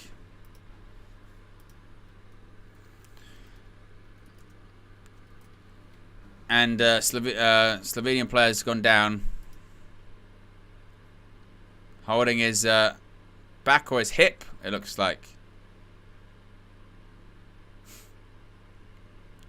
Bit of a bump from Jude Bellingham.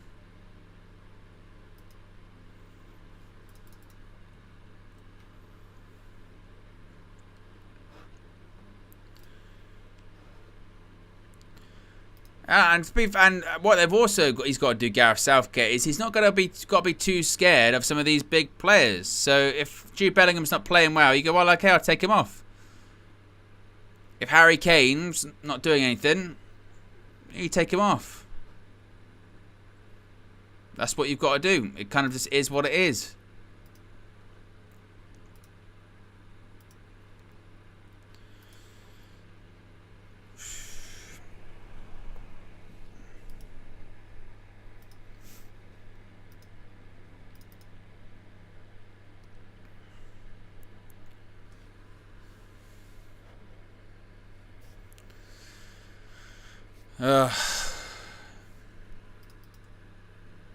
Honestly.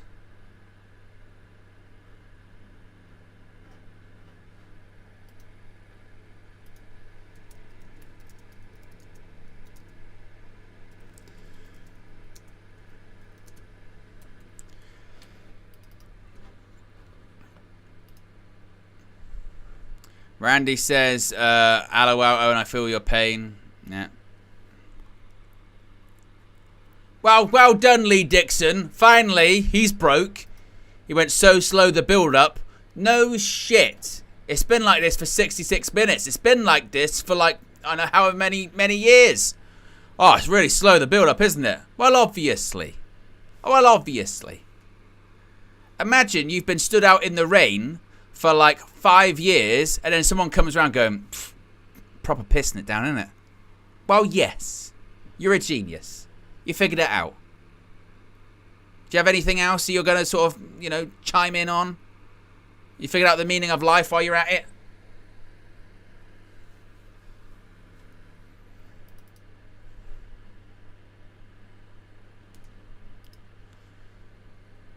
Foden, Walker again.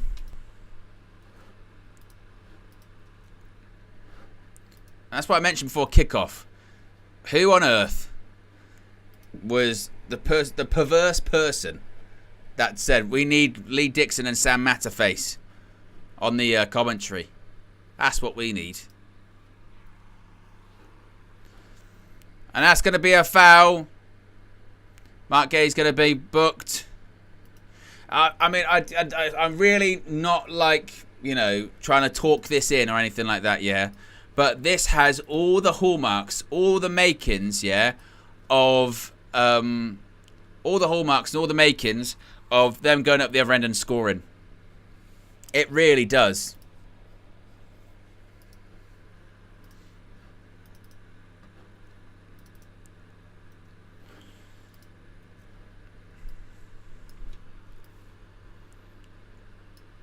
And I don't know about you, but I'm just bloody sick of it. There's going to be a free kick to Slovenia.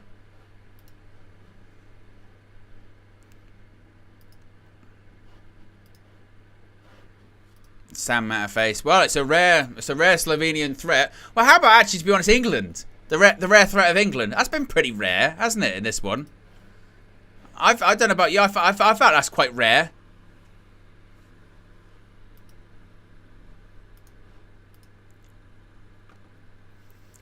Cole Palmer, I think, is going to come on. Thank God.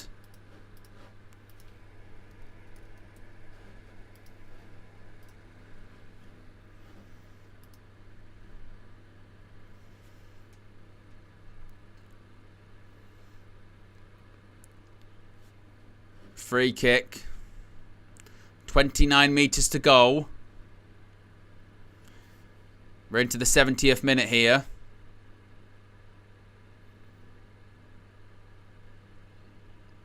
Ball in. Well, they sort of they embraced their inner England there, really, didn't they? Because they just went straight out for a goal kick. Oh my God. It might be one of the worst games of football ever. Legitimately.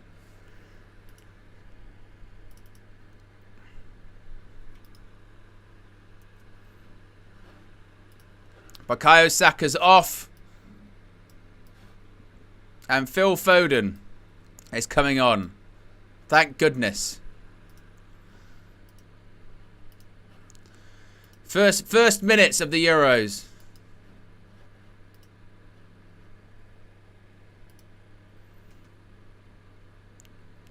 Something, please. Please, something.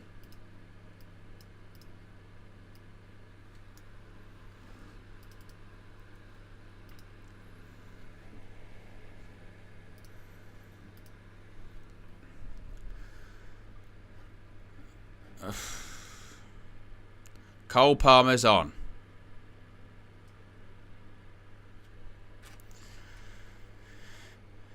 Kobe Maidu.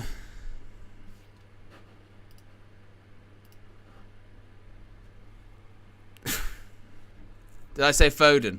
I forgot. My brain, yeah, has turned to complete mush watching this game. It has done a number on me. Cole Palmer is on. Who did I say?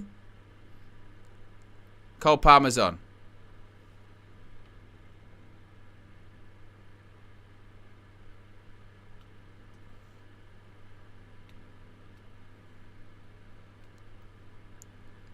I said Foden. Usually, if it was an average, if it was a Man United game, I would care. I'd be like, oh, damn, I made an error. Oh! Harry Kane pulled down. It's got to be a free kick. Be a booking.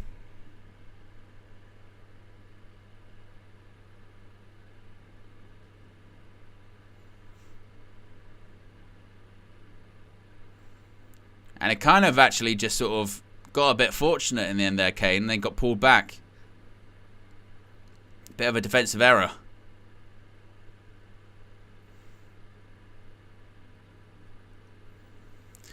But 20 minutes remain in both games.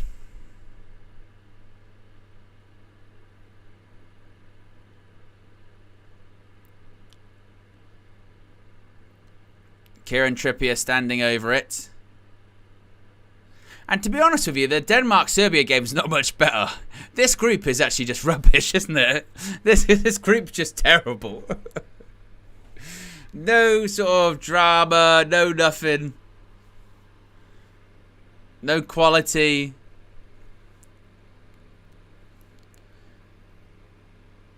So, Trippier stands over it. So does Phil Foden. Trippier. I mean, he overhit it. Cole Palmer. Throw in.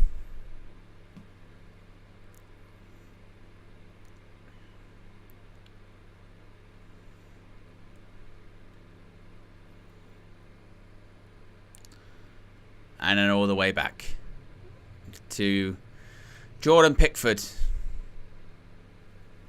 Foden.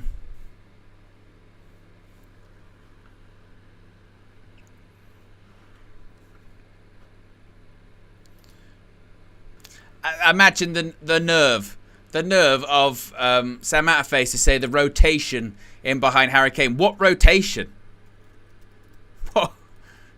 What rotation are you talking about? Well, you know, the rotation in behind. You're seeing rotation? I don't see rotation in there, do you?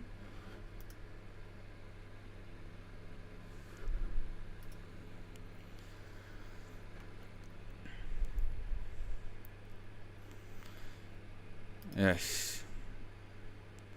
Rice! Oh.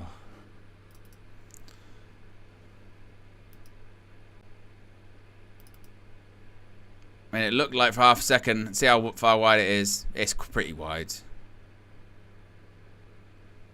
I think the commentator made that seem a bit bigger than it actually was. Benjamin Šeško. I can actually turn into myself into an announcer voice for that, actually.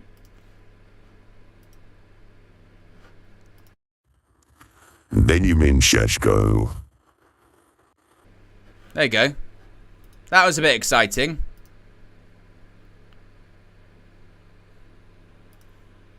That was, you know, that was something, wasn't it? That was at least the game, you know, was a little bit of drama.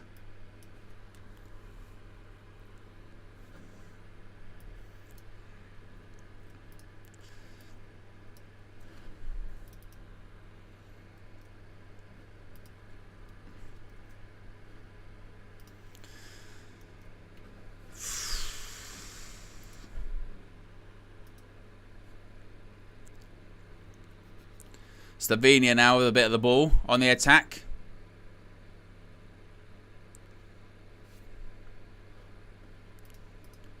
Show says, "Do the rest of the watch along in the Pharaoh voice." I might, but the game doesn't even deserve it. You know what I mean? Like, if the game deserved it, then I probably would. But the game doesn't even deserve it. It's been that rubbish that it's not even. Yeah, it's not even worth it. And they're talking about, well, you know, England will win the group. And again, it doesn't... Not that it doesn't matter, but it's kind of what it represents, isn't it? That's the problem. Here's Palmer. That was a good pass. Cobby cuts it back. Nobody there. Where is Bellingham? Where's Rice? Where are those players that are meant to be arriving? Where are they? Nowhere. Just like the majority of the game, they have been nowhere. Again.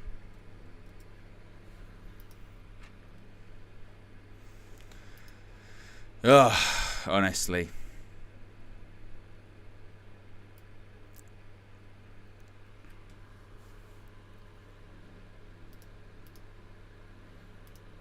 Still 0-0 between Denmark and Serbia.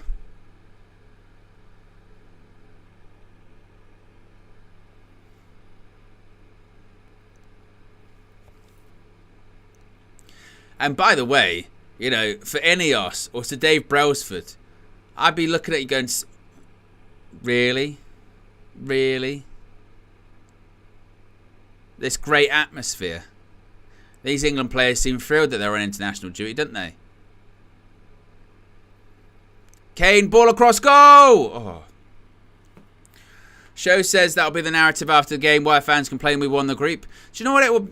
And that's been the pushback, hasn't it? That's been the pushback over the last 6 years, which is the sort of the fake argument that Flex used to do to rile me up. But when they go, but he's got further than any manager, England manager. He got to a final. He got to a semi-final. And then you go, but again, look at the teams he had to beat. And they go, it doesn't matter. And you go, but it does matter, though. It really does. When they're talking about that World Cup semi-final, and you're like, well, who did we beat then? You go, well, Tunisia. Okay. Who else? Panama. And what when we played a good team, did we beat them? Belgium? No, we lost. Oh. Then what else happened? Well, we beat was it Colombia? Oh, did we beat them in normal time? Well, that was on penalties. Oh, okay. Then who did we beat? Sweden. And then we played Croatia. You know, the best Croatian sort of golden generation. Did we beat them? No, we lost. Oh. And then you look at the Euros last time. You go, oh, who did we beat? And you go, well, you know, we did beat Croatia in the end. I go, oh, that's good. It was sort of, you know, 3 years after the fact, really. You go, who else did we beat? Czech Republic. Beat Czech Republic. Okay. Who did we beat after that? Germany. Well, it wasn't Germany. You know what I mean? Very much towards the end, and their manager was leaving afterwards anyway. And oh, who after that? Oh, we beat. Was it Ukraine? Okay. Then we beat Denmark. Oh, right. Was that normal time? That's kind of extra time-ish. Oh. And then we lost in the final to Italy. Well, at least it was a really good Italy, right? Really good Italy. Because that's the other thing. People were like, yeah, but Italy were unbeaten going into that tournament for lots of games. Well, I wonder why they were unbeaten. Maybe because they hadn't played in a World Cup for the best part. I mean, at this point, how long has it been since they played in the World Cup? Was the last one they played in 2014? They haven't played in the World Cup in a decade. So I wonder why their unbeaten run was so long. Because they haven't played in a major tournament until the Euros.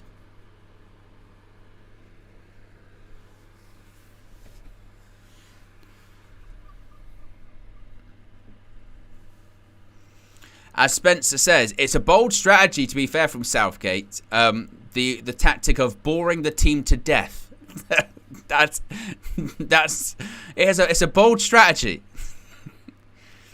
How are you going to plan on winning this game? Well, we hope that we do so little that they just sort of get tired and fall asleep, really. That's the aim.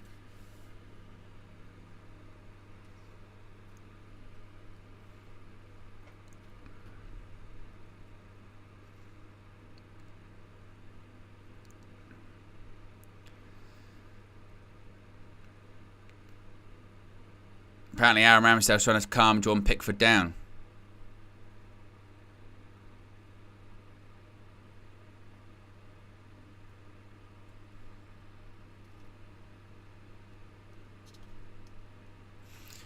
Itachi says, can't believe you think England are going to win the Euros. You must be new, my friend. You must be new here. You're not from around these parts.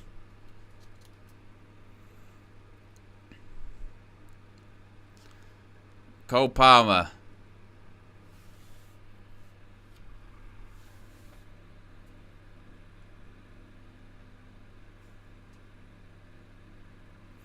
But Show's right with what he was saying earlier on. The narrative afterwards, because they'll try and spin it, will be, well, you complained about England top the group. What you're saying you're unhappy now with top of the group. Is that what you're saying?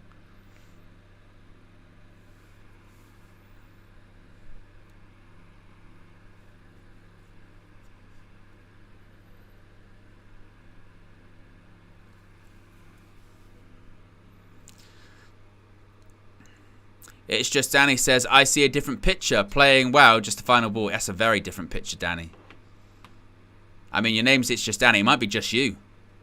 I mean, because the problem is with this kind of thing, even if we win, it's massive red flags. Because what it really says is that when you're going to play a half-decent team or a well-coached team, like, it's done. Like, you're going to get passed off the park. Or just have nothing. Nothing. You're going to have no answer. Foden, blocked.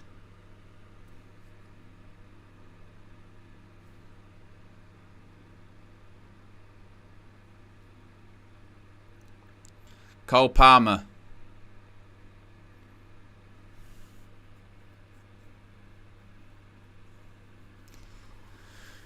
Cleared. Meanwhile, in Munich, Serbia have got the ball here in the final third. Oh, they kept it in.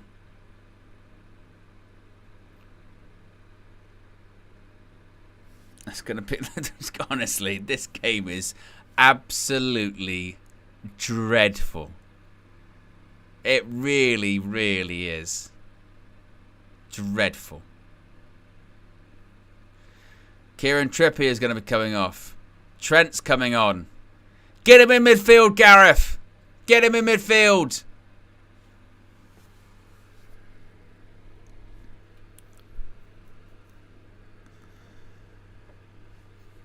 Trent's at right back. Apparently, Kyle Walker's at left back.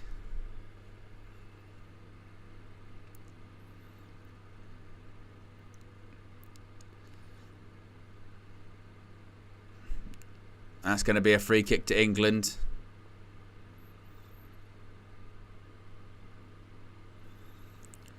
It still looks like it's a back four. I don't think the shape's changed all that much. Just tries a crossfield pass. Gives it straight to Slovenia anyway.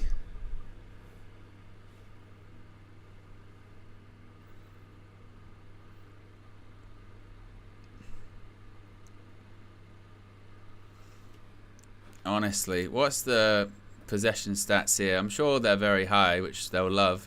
Oh, look at that. We've had 74% of the ball. 74% of the ball. And just, again, nothing to really show for it. We've had 9 shots, 3 on target. I can't recall the Slovenia keeper having to make any, Oblak having to make a top save worth of substance.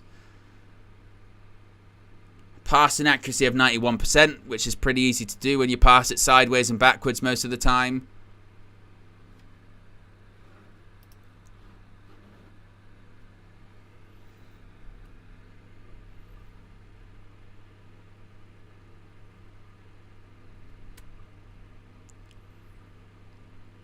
I mean, I'm all for having a lot of the ball if you're creating. I mean, you can look at things and go, look, we had all the ball and we were creating chances and Oblak had to make loads of saves, but literally... Well, Anthony Gordon's going to get 5 minutes, apparently. Well, not even 5 minutes. It's going to be less than that in terms of regulation time. Giving the ball away.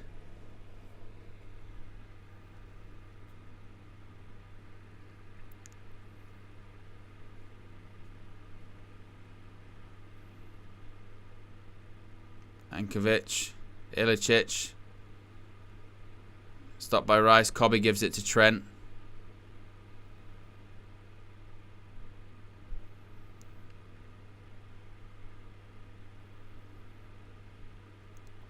Foden. Honestly.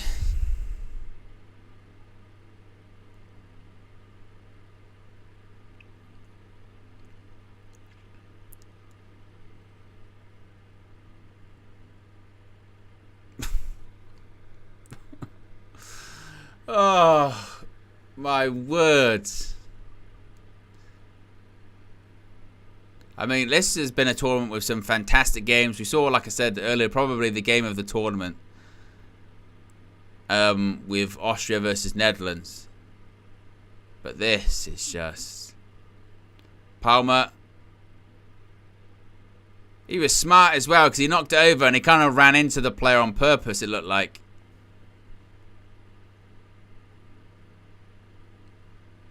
Yeah, he's smart, Cole Palmer.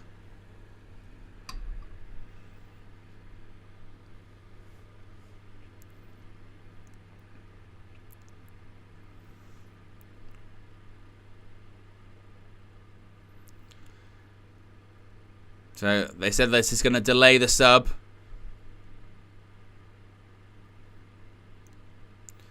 Trent Alexander-Arnold stands over it with Phil Foden.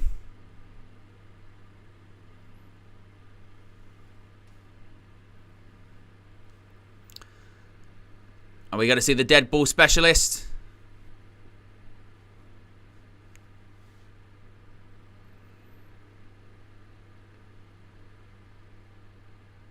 Foden takes, headed away. It's not a foul. Cobby wins it back. Well done. Oh, now he stopped it. Why? He's not got a head injury, has he? Clearly. Oh. Has he now given a free kick? What are we doing? Anthony Gordon's coming on. For Phil Foden. Phil Foden's coming off in the 89th minute, by the way. Gareth, I tell you what, you've really took a risk there, haven't you? A proper risk. Let's take a risk. Let's take Foden off. How long's there left? Maybe a couple of minutes. Oh, my God. Carla with a super chat said, Owen, give us a smile. It's coming home. Of course it is. Definitely is.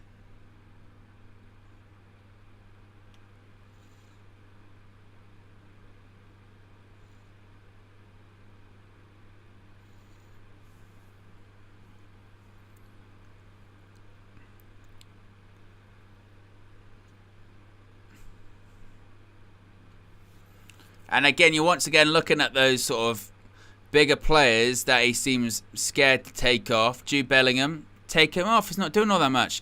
Harry Kane. What's he done? Take him off.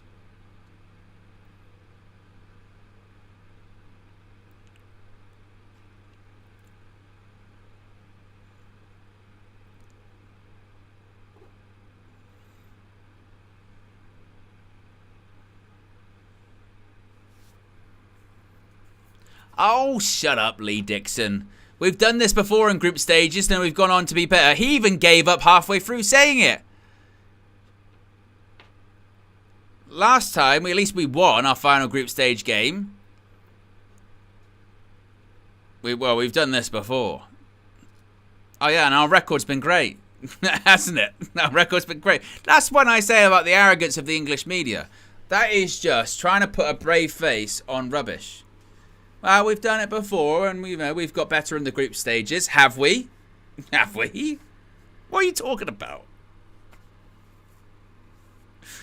Oh. And even he kind of gave up on it halfway through. He went, we've done this before, and we did, got, better, sometimes better. 4 minutes of stoppage time in this one. 5 minutes of stoppage time in Denmark and Serbia game. Again, thankfully, the Denmark-Serbia game has been kind of just as bad, with nothing really going on.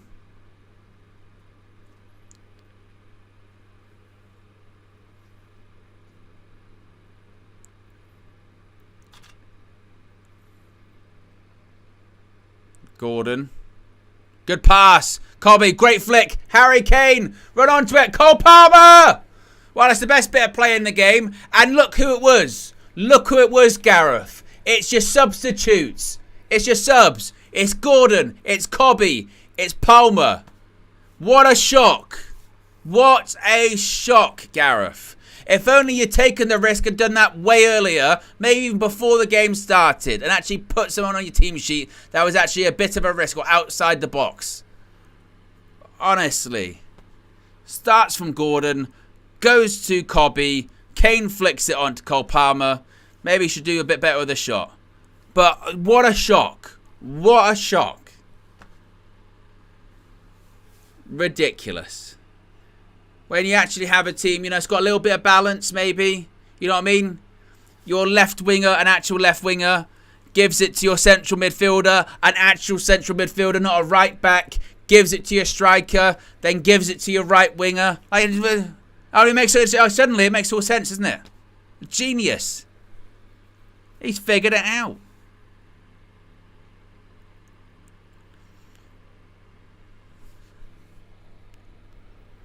Cole Palmer. Alexander-Arnold. It's not a free kick. Sam Matthews.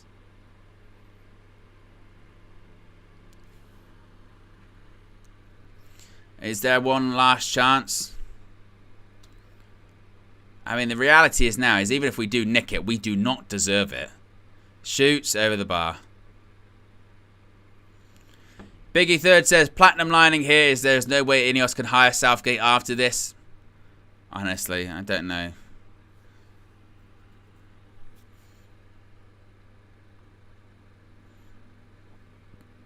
Just crazy, isn't it?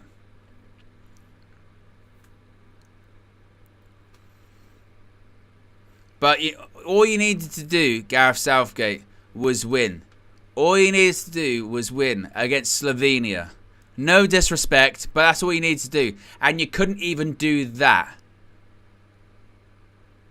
I'll tell you what, Gay had to sweep up there.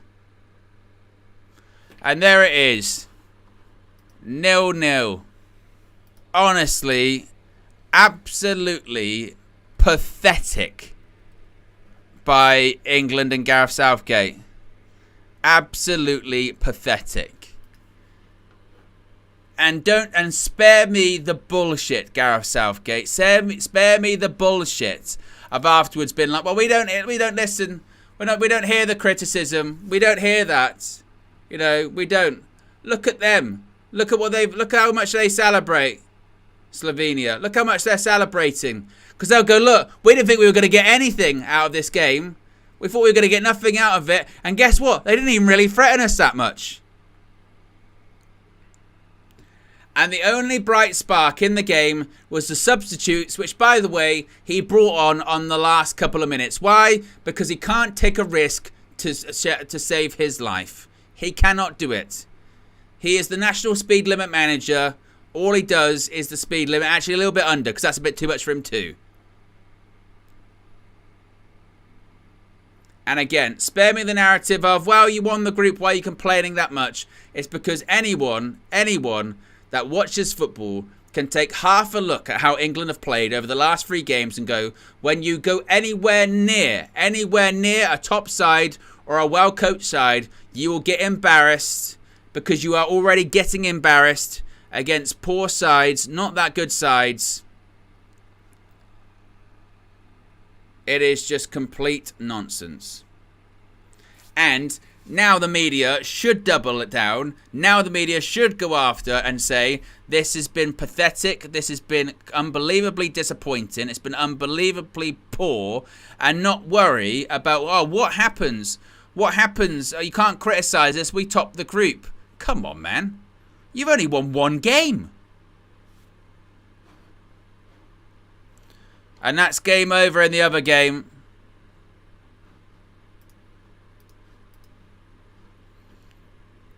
So England have topped the group.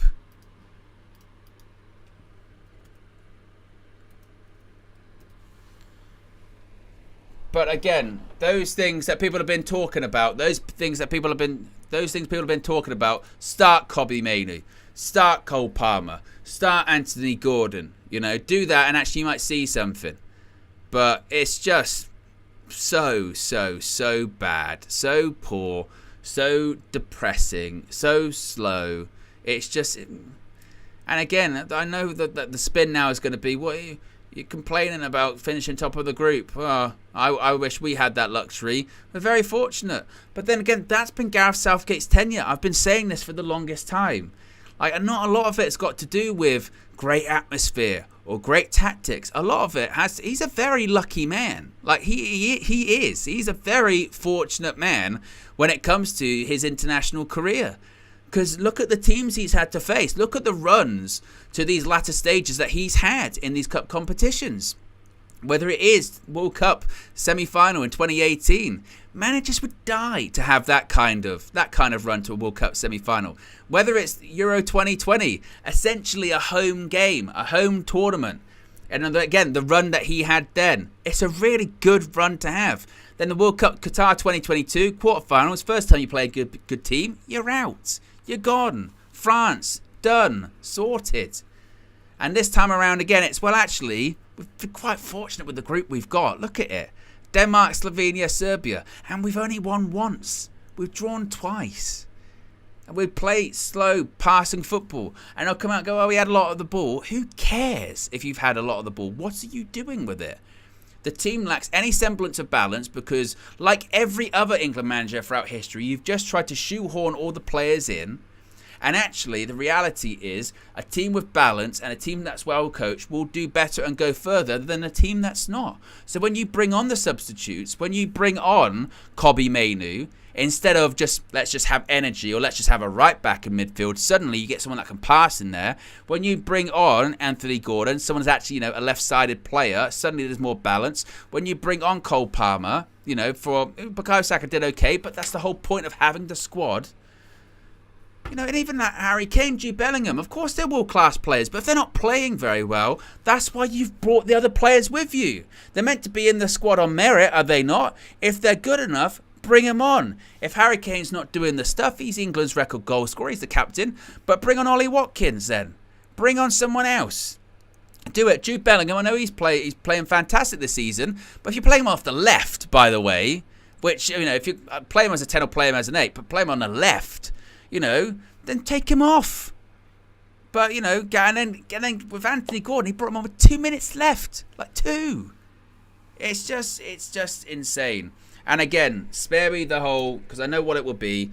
England, you just finish top of your group and you're still complaining. The complaint is that not necessarily do we have a divine right to be winning the tournaments, not do we have a divine right to be top in the group or anything like that. The complaint is that it's exactly how people expected it. It's exactly what we've seen for 6 years, and it will be exactly the same. That's exactly what it will be.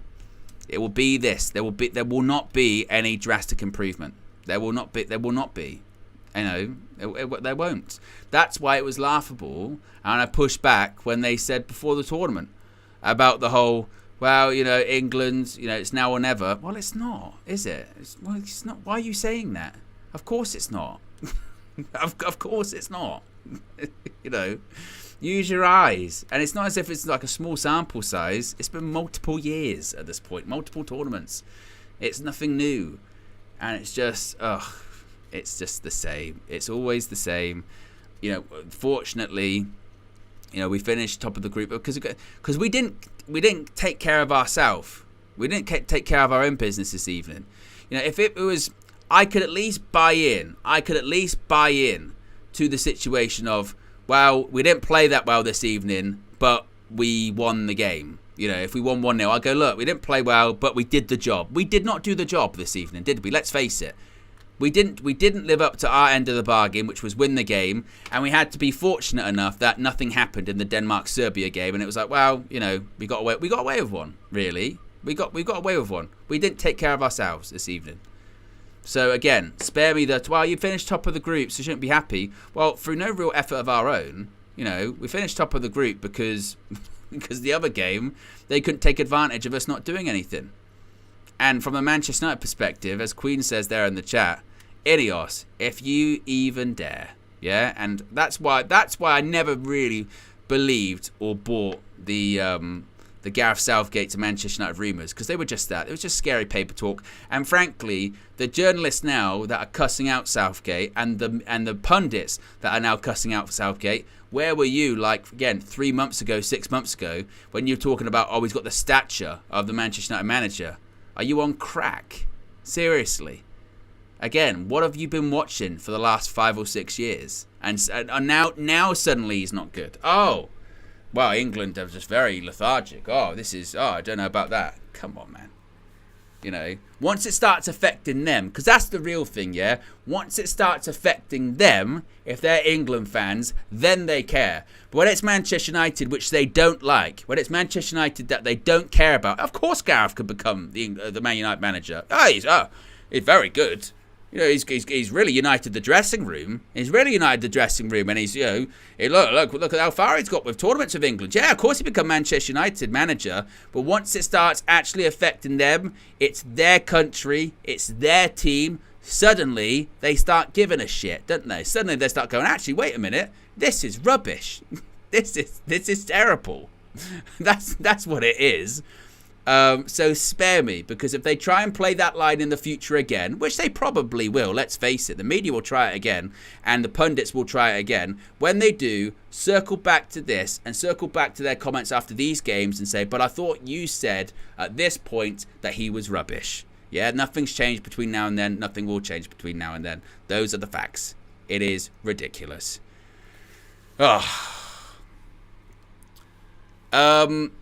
Kunzu says, never seen more condescending content. Love you, but you can be a bit much with this tone. I don't think there's much of a tone to take apart from the reality. Okay, it's not.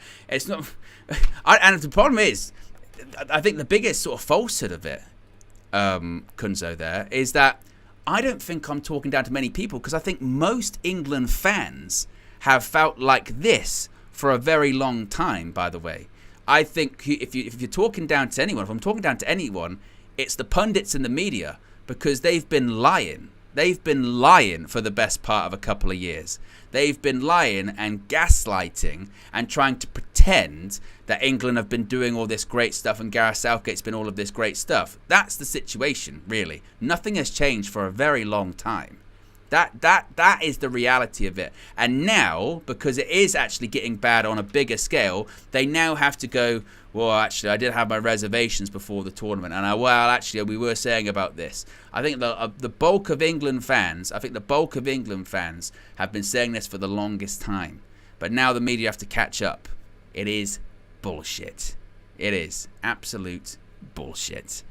Anyway, there you go, guys. Be sure to smash a like on the like button. Be sure to subscribe, bottom right-hand corner.